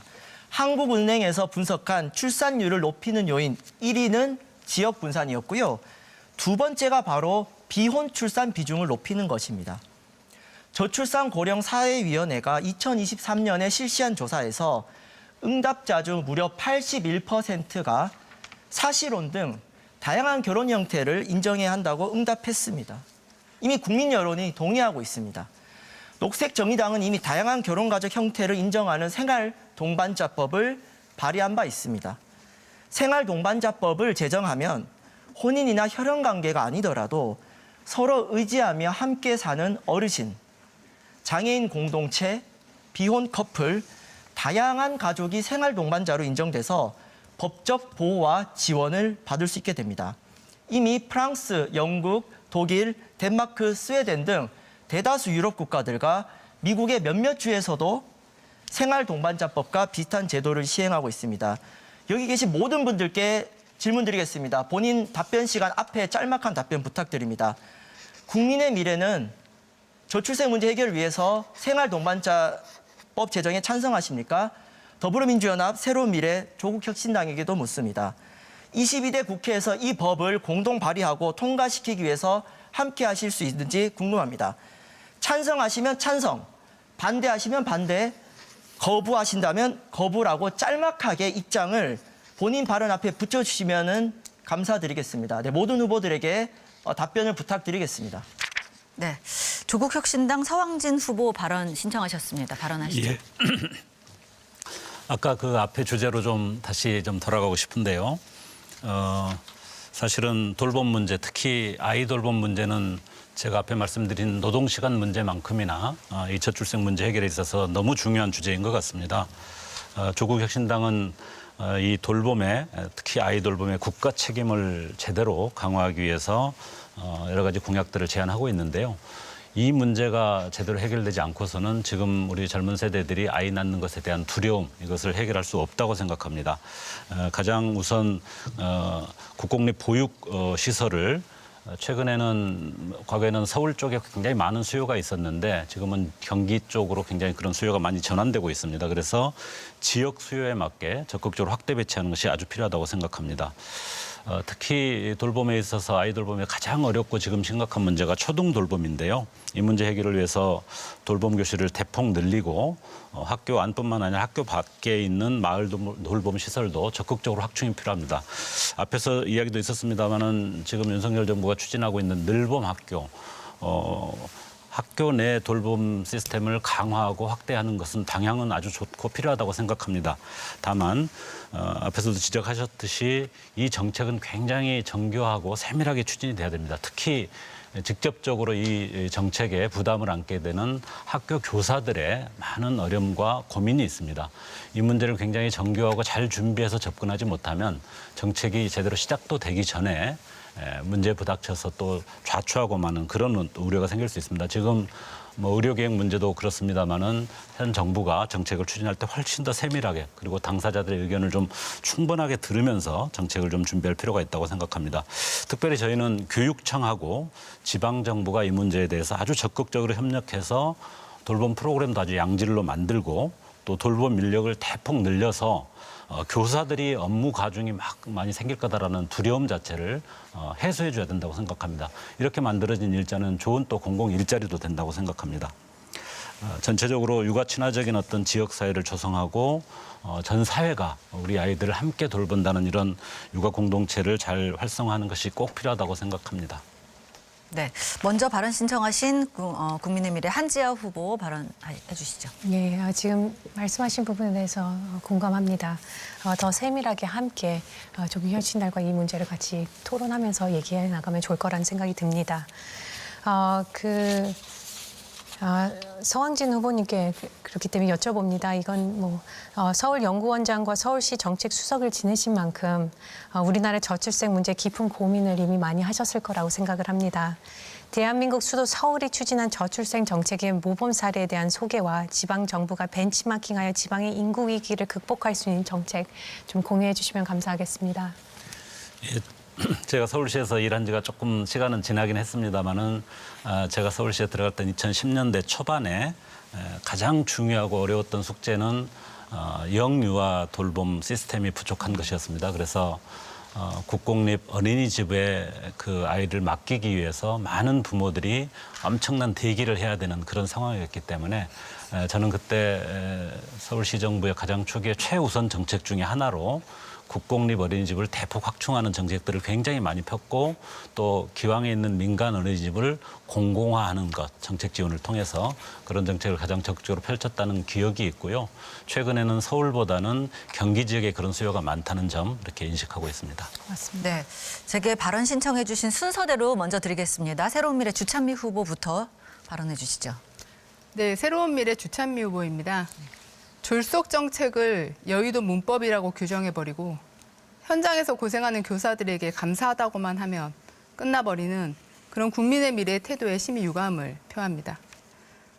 녹색정의당의 허승규 후보님께서 질문하신 부분에 답변 드리겠습니다. 저희 새로운 미래도 생활동반자법에 찬성하고 공약에도 이미 포함을 하였습니다. 가족의 형태가 다양화됨에 따라서 특히 굳이 가족이 아니어도 동반자로 인정을 해서 위급한 상황이 발생하였을 때 수술을 받거나 장례를 치를 수 있도록 추진을 하겠습니다. 그 밖에도 생활 동반자와 관련된 여러 법에 대해서 저희 새로운 미래도 세부적으로 추진을 할 수 있도록 하겠습니다. 저는 주거 지원 문제에 대해서 말씀을 드리고 싶습니다. 앞서 여러 논의가 있었지만 저출산의 가장 큰 문제 중에 하나가 주거 문제입니다. 양극화가 심화되고 소득 격차가 자산 격차로 이어지고 있습니다. 청년들에게 내 집 마련이라는 것은 이제는 불가능한 이야기가 되었습니다.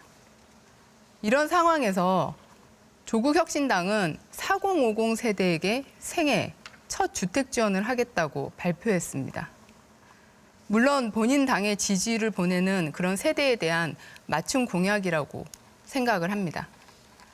그러면 조국혁신당의 미래에는 청년을 위한 나라가 없습니까? 전세 사기를 당해 목숨을 끊는 일이 생겨도 정치가 이 문제를 해결하지 못하고 있습니다. 조국혁신당 서왕진 후보에게 질문 드리겠습니다. 4050 세대에게 주택 지원을 하는 것 이외에 우리 청년을 위해서 조국혁신당이 준비를 하고 있는 정책에는 어떠한 것이 있는지, 특히 주택 문제에 한해서 정책이 있으시다면 답변 부탁드립니다. 네, 질문 고맙습니다. 오늘 사실은 정책 발표가 진행되었는데 저희 조국혁신당의 가장 큰 비전은 사회권 선진국 제7공화국을 만들어 나가는 것입니다. 이 사회권 선진국의 핵심 내용 중에 하나가 바로 주거권이라고 저희들은 생각하고 있고요. 지금까지 우리나라는 주거라는 것을 개인이 또는 가족이 피땀 흘려 돈을 모아가지고 스스로 알아서 해결해야 되는 것 이렇게 인식돼 있고 그것에 성공하면은 뭐 아주 성공한 삶이고 그것에 실패하면 굉장히 고통을 받는 그런 어떤 현실입니다. 그렇지만 주거권이라고 하는 것은 우리가 교육이나 또는 뭐 기본적인 최소 생활을 하는데 필요한 어떤 기본 권리를 당연히 사회나 국가가 보장하는 것처럼 주거도 하나의 권리라고 생각하고 있고요. 아직 우리나라는 좀 거리가 멉니다마는 싱가포르나 네덜란드나 또 오스트리아 같은 나라는 기본적으로 공공주택이 아주 튼튼하게 자리 잡고 있어서 거의 한 50% 정도는 공공주택이 자리 잡고 있기 때문에 일단은 많은 사람들이 최소한의 거기서 살 수 있는 기본권은 확보되고 거기서 더 나은 좋은 어떤 질의 어떤 주택을 원하는 분들은 그 다음 기회를 준비할 수 있는 그런 여유가 생기는데요. 제1의 원칙이 살만한 공공주택을 최대한 많이 확보하는 것 그런 정책들을 펼쳐나가는 것을 저희는 정책으로 삼고 있다는 말씀을 드리고요. 아까 2030 또 4050 말씀드렸는데 당연히 청년들의 어떤 미래나 준비 아주 중요하다고 생각합니다. 저희들이 주목했던 것은 청년 정책, 여성 정책, 어르신 정책들은 많이 제기가 되고 있는데 4050 세대는 사실은 아이도 돌봐야 되고 어르신 부모도 돌봐야 되는 굉장히 무거운 짐을 안고 있는 세대인데 그 세대들에 대해서는 특별한 정책들이 제공되지 않는 것 같아서 그 점을 주목했다는 점을 말씀드리겠습니다. 네. 자, 이번에는 더불어민주연합 용혜인 후보 발언해 주시죠.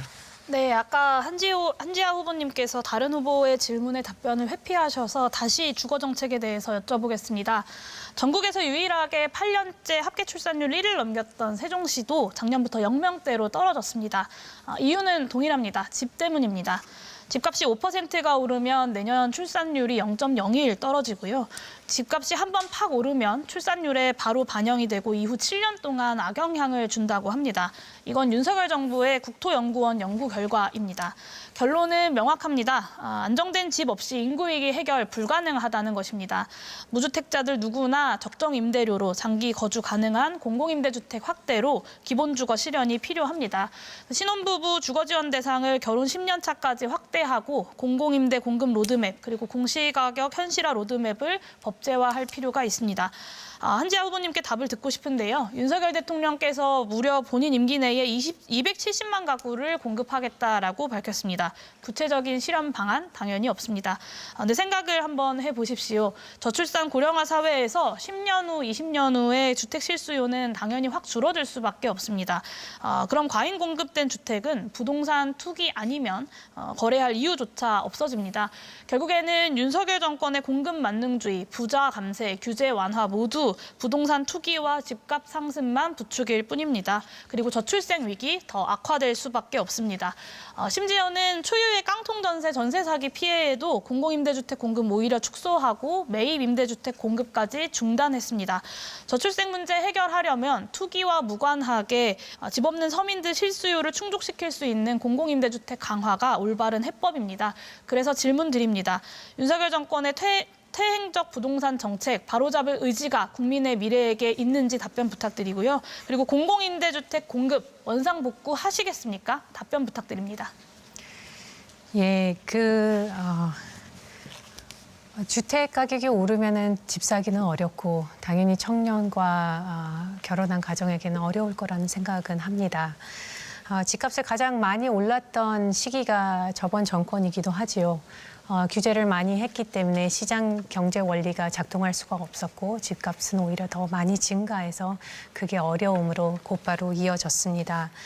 과잉 공급이 되면은 부동산 투기로 간다는 말씀을 주셨는데 투기로 가지 않고 시장 경제 원리를 따른다면 과잉 공급이 되면은 집값은 떨어지게 되어 있습니다. 그래서 그 부분에 대해서 말씀을 드립니다. 공공임대주택이나 공공주택에 대해서는 필요시 당연히 검토를 하게 되겠습니다. 저희 국민의 미래도 필요하면은 그 부분에 대해서 살펴보도록 하겠습니다. 한 가지 더 말씀을 드리면은 거기까지 말씀드리겠습니다. 네, 새로운 미래 주찬미 후보 발언 신청하셨습니다. 네, 저는 교육 문제에 대해서 이야기하고 싶습니다. 제가 후배들에게 물어봤습니다. 왜 우리 청년들이 결혼을 하고 아이를 낳지 않는지. 그들의 대답은 그랬습니다. 애 낳기가 미안하다고 하더라고요. 미국 시민권을 줄 수 있는 것도 아니고 집을 증여해 줄 수 있는 것도 아니고 인턴을 시켜줄 수 있는 부모 찬스도 가지고 있지 않습니다. 불공정 사회, 그리고 출발선이 다른 사회. 여기서 젊은 부부들은 부모 찬스를 줄 수 없다는 미안함 때문에 출산을 미루고 있는 것이 아닌가라는 생각도 합니다. 영어 유치원부터 시작되는 엄청난 사교육비 부담, 끝없이 내몰리는 무한 경쟁, 그 누구도 사회 구성원 개인을 책임지지 않는 이 불완전한 사회에서 누가 애를 낳고 키우고 싶겠습니까? 더불어민주연합 용해인 후보에게 질문 드리겠습니다. 이런 불공정한 사회 문제를 해결하기 위한 더불어민주연합의 정책은 어떠한 것이 있는지 답변을 부탁드립니다.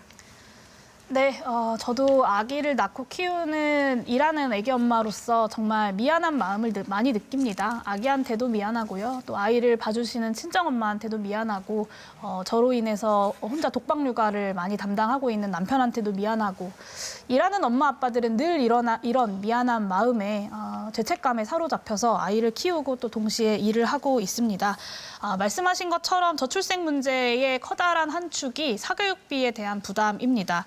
그런데 최근에 사교육 해결은 고사하고 가회비, 학원비 세액 공제해주겠다라는 대책이 집권 여당에서 나왔습니다.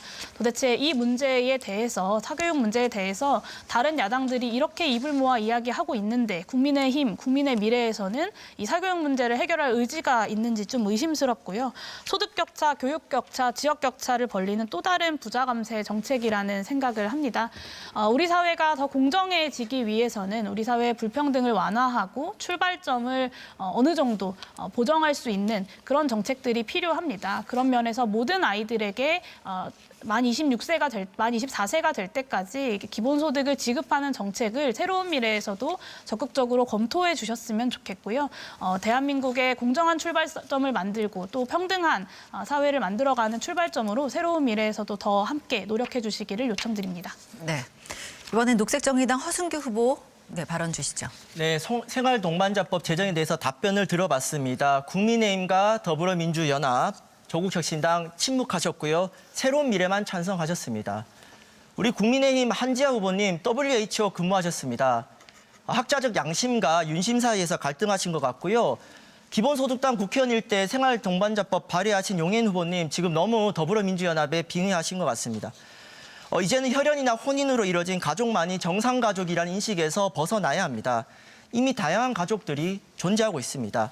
미디어에서도 일상적으로 소개되어 있고 우리 주변에도 소중한 이웃으로 함께하고 있습니다. 혼인한 가족에서만 태어난 아이만 사회적으로 인정한다면 인권사회 실현은 물론이고 저출생 해결도 요원할 뿐입니다. 특히 생활동반자법은 예산이 크게 들지 않습니다. 당장 할 수 있는데 지금 거대 양당인가요? 3당인가요? 하여튼 답변을 하지 않는 것은 눈치 보는 것이죠. 저희 녹색당 당당하게 미래지향적인 생활동반자법 제정하겠습니다. 반드시 22대 국회에서 생활동반자법 제정하겠습니다. 네, 추가로 말씀드리겠습니다. 역시나 거대 양당이 얘기하지 않는 대책을 이야기하겠습니다. 성평등 없이 온전한 저출생 대책 나올 수 없습니다. 성평등 정책은 여성과 남성이 모두 행복할 수 있는 근본적인 저출생 대책입니다. 성평등 일터, 성평등 돌봄 그 자체가 바로 저출생 대책입니다. 한국은 육아휴직 기간이 긴 편이지만 사업주 눈치와 직장 분위기 때문에 OECD 최하위권의 육아휴직 이용률을 보이고 있습니다. 그런데 육아휴직 사용 시간이 OECD 평균 수준이 되면 출생률 상승합니다. 너무 당연한 소리죠. 육아휴직 눈치 안 보고 쓸 수 있도록 출산하면 자동적으로 육아휴직과 연동되도록 자동 육아휴직제 도입하겠습니다. 그리고 아빠도 아이 키우는데 함께하고 싶습니다. 여성 독박 육아가 없도록 육아휴직 3개월 아빠 할당제 실시하겠습니다. 그런데 대체 인력이 없어 가고 싶은데 못 가고 동료들한테 미안해서 휴직 못 쓰는 분들 계시죠? 자영업자 중소기업 대체인력지원센터 정부와 지자체가 설립해서 동료 눈치, 사업자 눈치 안 보고 육아휴직 누릴 수 있게 하겠습니다. 윤석열 정권 성평등 정책 완전히 후퇴하고 있습니다. 거대 양당은 의도적으로 성평등 정책 외면하고 있습니다. 그들만의 리그에서는 성평등도 저출생 해결도 영영 기대할 수 없습니다. 녹색정의당만이 당당하게 성평등 총선을 치르고 있습니다. 성평등한 저출생 해법, 여성과 남성이 모두 행복한 저출생 해법을 제시하는 녹색정의당을 지지해 주십시오. 네, 주찬미 후보, 한지아 후보 두 분이 동시에 발언 신청해 주셨는데 주찬미 후보가 시간이 조금 더 많이 남아 있습니다. 먼저 발언 기회 드리겠습니다. 네, 감사합니다. 새로운 미래 주찬미 후보입니다. 저희는 돌봄 컨트롤 타워로서 돌봄청을 신설하고자 합니다. 2019년 국회 예산정책처의 보고자료를 보면 정규직 여부, 급여, 기업체 규모 등 첫 직장의 특성이 출산 결정과 밀접한 관계를 갖는 것으로 조사되었습니다. 여기에 더해 교육 경쟁의 심화, 높은 주택의 가격, 일 가정 양립의 곤란, 여전한 돌봄 공백 등 다양한 원인들에 대한 해법이 같이 마련이 되어야 할 것입니다. 그 토대 위에서 유급가족 돌봄 휴가, 부모 육아휴직 의무제 등 세부적인 정책이 실효성을 거둘 수 있을 것입니다. 저도 두 아이를 키울 때 매번 들었던 말이 있습니다. 한 여성의 성공 뒤엔 또 다른 여성의 희생이 필요하다. 이런 말을 굉장히 많이 들었고 저는 이게 너무나 슬픈 이야기라고 생각을 합니다. 아이를 키우기 위해 사랑하는 부모님의 노후가 희생되지 않도록 저희 새로운 미래가 아이 돌봄 걱정 없는 사회를 만들겠습니다. 네, 국민의 미래 한지아 후보님 예. 발언해 주시죠. 용해인 후보님께 여쭤보겠습니다. 제21대 국회 임기 중에 자녀가 태어난 것으로 알고 있습니다. 진심으로 축하드립니다. 저도 아이를 키우고 있지만 둘을 키우고 있습니다. 육아가 정말 만만치 않습니다. 제가 아이들이 더 어렸을 때는 더 어려웠고 현재도 쉽지 않다 생각을 합니다. 그래도 제 주변에서는 윤석열 정부가 들어 좋은 육아 정책들이 굉장히 많아졌다고 얘기를 하고 있습니다. 심지어 국민의힘과 국민의 미래가 공정하고 있는 1호, 2호 공약은 여러 당의 공약들을 비교했을 때 저출생 국민의힘의 또 국민의 미래의 그런 공약들이 굉장히 제일 높은 점수를 받은 것으로 알고 있습니다. 그래서 혹시 후보님께 체감하고 계시는 현 정부의 육아 정책에 대해서 어떤 것이 있는지와 저출생 문제 극복을 위해 윤석열 정부가 했으면 하는 정책이 무엇이 있는지 좀 여쭤보고 싶고요. 그 이전에 다시 한번 제가 만약에 제 아이들이 더 어렸을 때 출산 휴가가 아니라 엄마 아빠가 휴가가 있었다면은 또 배우자 아빠에게도 1개월 휴가가 의무화됐었다면은 제가 일하는데 대체 인력 고용 지원금이 있었고 육아휴직에 대한 유연근무제가 도입됐었으면은 또 제 동료들이 중소기업 같은 경우에는 대체 인력을 구하지 못했을 경우에 그 동료들에게 업무 대행 수당이 있었더라면은 저 동안 훨씬 더 수월하게 아이를 키우지 않았을까라는 생각을 합니다. 네, 한지아 후보님은 5초밖에 가지고 시간을 갖고 있지 않습니다. 자, 더불어민주연합 용혜인 후보 발언하시죠. 네, 먼저 제가 정의당보다 먼저 생활동반자법을 발의한 사람입니다. 제가 생활동반자법을 반대하는 것처럼 말씀하시는 것은 사실과 전혀 다르고요. 인신공격을 통해서 선명성을 확보하고자, 선명해 보이고자 하는 것은 좀 삼가해 주시면 좋겠습니다. 21대 국회에서 저출생 대책 중에 하나로서 생활동반자법 함께 동료로서 논의할 수 있으면 좋겠습니다. 그리고 한지아 후보님 질문 주셨는데요. 임신, 출산, 그리고 돌봄에 대한 정책들 각 당들 많이들 가지고 있습니다. 그리고 당연히 좋은 정책들이 많이 있을 것이라고 생각하고요. 근데 제가 오늘 이 자리에서 계속해서 말씀드리고 있는 것은 임신과 출산에만 집중해서 저출생 대책을 내놓는 것들이 지금까지 전혀 효과가 없었다는 것입니다. 아이를 낳고 키울 수 있는 장기적인 안목을 가지고 좋은 사회를 만드는 것이 가장 중요하다는 점 말씀드립니다. 네, 마지막으로 네, 인구 부처 만들고 예산 늘리고 돌봄 강화하고 여기 계신 정당들 중에 반대하는 곳 없습니다. 더불어민주연합의 질문은 명확합니다. 절체절명의 위기 앞에 도전적 투자 그리고 과감한 해법이 필요합니다. 2035년 지나면 백약이 무효한 상태가 됩니다. 저출생 해결 과감하게 도전하고 투자하겠습니다. 네. 마이크가 꺼졌습니다. 시간 모두 쓰셨습니다. 자, 다른 분들 중에 조국혁신당 서왕진 후보님 발언해 주시죠. 예, 용혜인 후보께서 말씀하신 대로 출산에만 초점을 맞추는 저출생 정책에 가지는 한계 많은 분들이 다 확인하신 것 같습니다.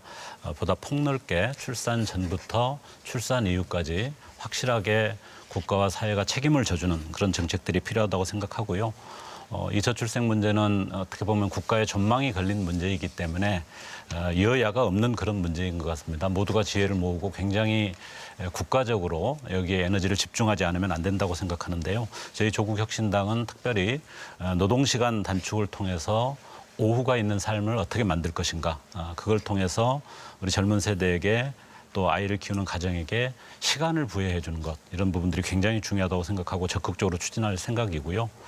또 돌봄 아이를 낳으면 키우는 것은 국가와 사회가 확실하게 책임져 준다라고 하는 믿음을 젊은 세대에게 부여해 주는 것이 아주 중요하다고 생각합니다. 특히 이 정책을 추진하는 데 있어서 학교 현장이라든지 지역 현장에 아주 여건을 세세하게 잘 살펴서 정교한 정책을 설계하고 잘 진행하는 것이 아주 중요한 문제라고 생각합니다. 또 육아휴직과 같은 최근에 국민의힘 한동훈 위원장께서 자영업자에게도 육아휴직을 주겠다 이런 깜짝 놀랄 정책을 말씀하셨는데요. 저는 방향은 좋은데 이것을 제대로 하려면은 전 국민 고용보험과 같은 이 제도적 장치가 제대로 실행이 돼야 됩니다. 다만 윤석열 정부에서는 그 정책을 지난 정부가 추진했던 정책이라 그래서 사실상 폐기하고 진행을 하고 있지 않다는 점에서 아쉬운데요. 이런 정책들을 조국혁신당은 강력하게 진행하고 이 모든 정책들을 추진하는 데 있어서 주 4일제나 육아휴직 문제를 사회적으로 깊이 있게 논의하는 그런 공론의 장을 적극적으로 제안을 드립니다. 네, 발언 시간을 다 사용하셨습니다. 녹색정의당 허승규 후보님 발언해 주시죠. 네, 더불어민주연합 용혜인 후보님 말씀처럼 더불어민주당도 생활동반자법 제정하겠다고 이해했습니다. 네, 마지막 말씀드리겠습니다. 저출생 문제 정책 신뢰가 중요합니다. 정치권부터 모범을 보여주지 못하고 있습니다. 당장 이번 총선에 각 당에서 공천받은 후보들의 면면이 청년들의 박탈감과 절망감을 키우고 있습니다. 이것부터 반성해야 됩니다.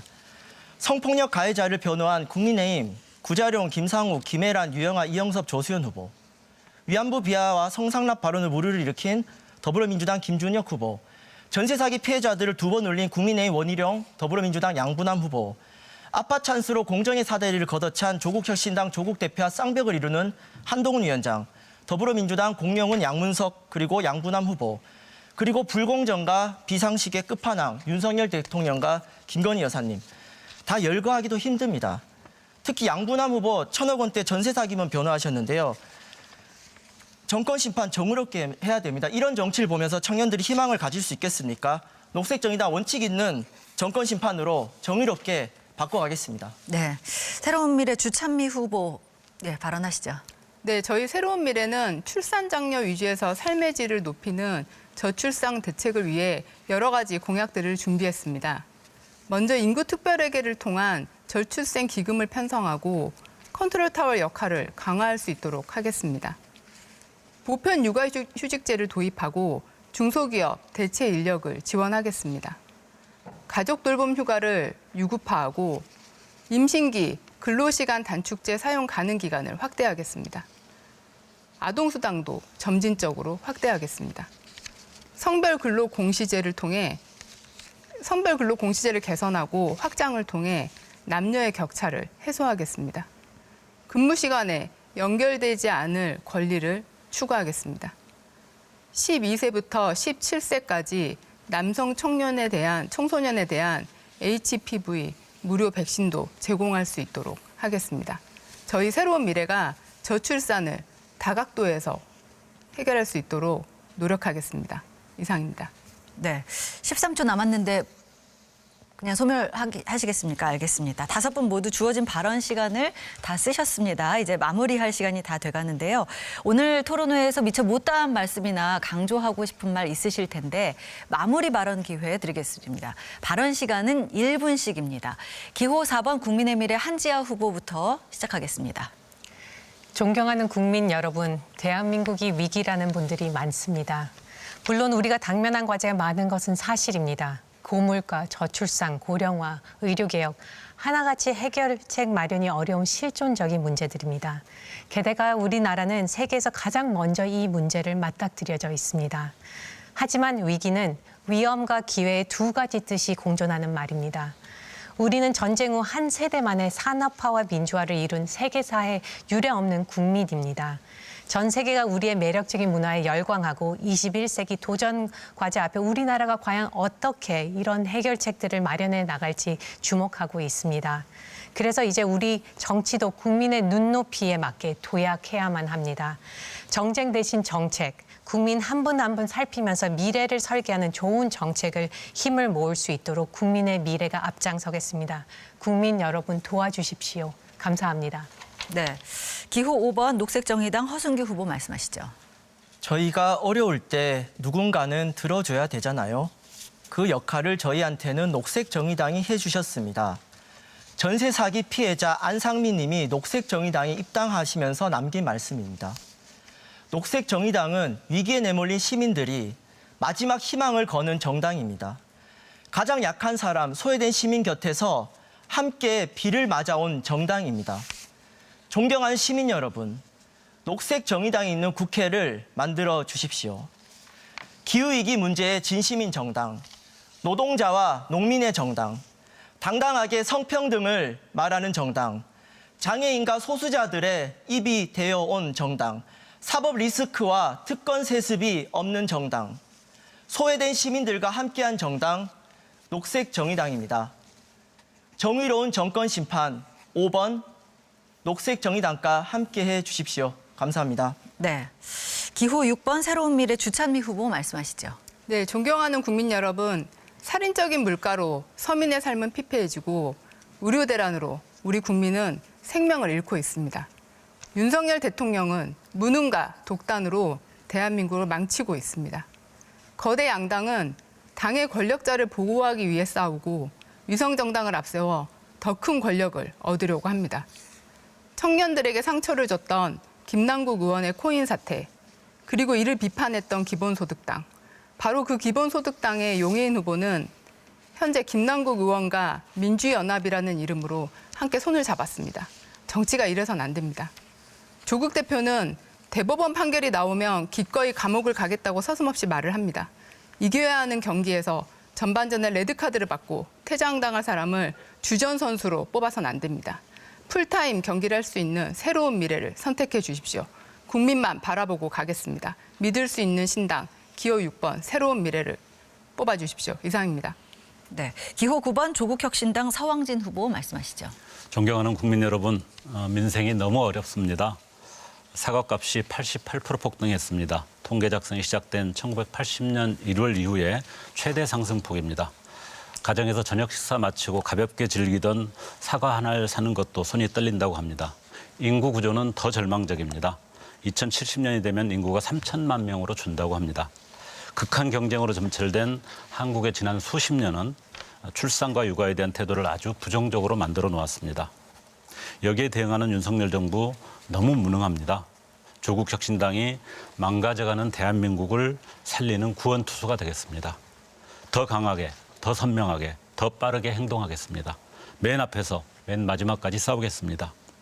9번을 찍어 나라를 구해 주십시오. 3년은 아무리 생각해도 너무 깁니다. 비례 9번 조국 혁신당입니다. 성과로 보답하겠습니다. 감사합니다. 네, 기호 3번 더불어민주연합 용혜인 후보 말씀하시죠. 존경하는 국민 여러분, 참 힘든 시기입니다. 대한민국이 처한 위기가 너무나 엄중합니다. 무너지는 국민들의 삶을 되살려야 한다는 절박함으로 제1당에 안주하지 않고 진심을 담아 개혁 정책을 벼려냈습니다. 정부 여당이 나라를 망치고 있을 때 제1당의 책임이 더 무겁기 때문입니다. 국민 여러분, 앞으로 5년, 10년이 대전환의 골든타임이라 모두가 입을 모아서 이야기합니다. 그렇기 때문에 국가의 미래를 고민하지 않는 무능한 정권, 하루라도 빨리 멈춰 세워야 합니다. 비례정당 투표에서도 더불어민주연합에 힘을 모아주셔야 더 빠르고 더 힘있게 멈춰 세울 수 있습니다. 윤석열 정권 심판에 내겠습니다. 무너지는 대한민국 재도약하기 위한 전면적 개혁을 당장 시작하겠습니다. 이 두 가지 과제를 모두 해낼 수 있는 정당 기호 3번 더불어민주연합뿐입니다. 국민만 바라보고 열심히 뛰겠습니다. 감사합니다. 네, 이렇게 해서 5분의 마무리 발언까지 모두 들었습니다. 규칙과 시간 잘 지켜서 품위 있는 토론해 주신 5분 모두 감사드립니다. 비례대표 국회의원 선거 후보자 토론회, 국민 여러분 어떻게 보셨습니까? 모쪼록 오늘 토론회가 유권자 여러분의 최종 선택에 많은 도움이 되기를 바랍니다. 자, 바로 내일부터죠. 이번 제22대 국회의원 선거의 사전투표가 4월 6일까지 이틀간 실시되고요. 4월 10일 다음 주 수요일은 바로 선거일입니다. 유권자 여러분의 한 걸음이 민주주의를 위한 큰 걸음입니다. 소중한 한 표 꼭 행사하시길 바랍니다. 자, 오늘 열띤 토론을 펼쳐주신 5분 모두 수고 많으셨습니다. 자, 함께해 주신 시청자 여러분께도 감사드립니다. 중앙선거방송토론위원회가 주관하는 제22대 비례대표 국회의원 선거 후보자 토론회 여기서 모두 마치겠습니다. 여러분 고맙습니다.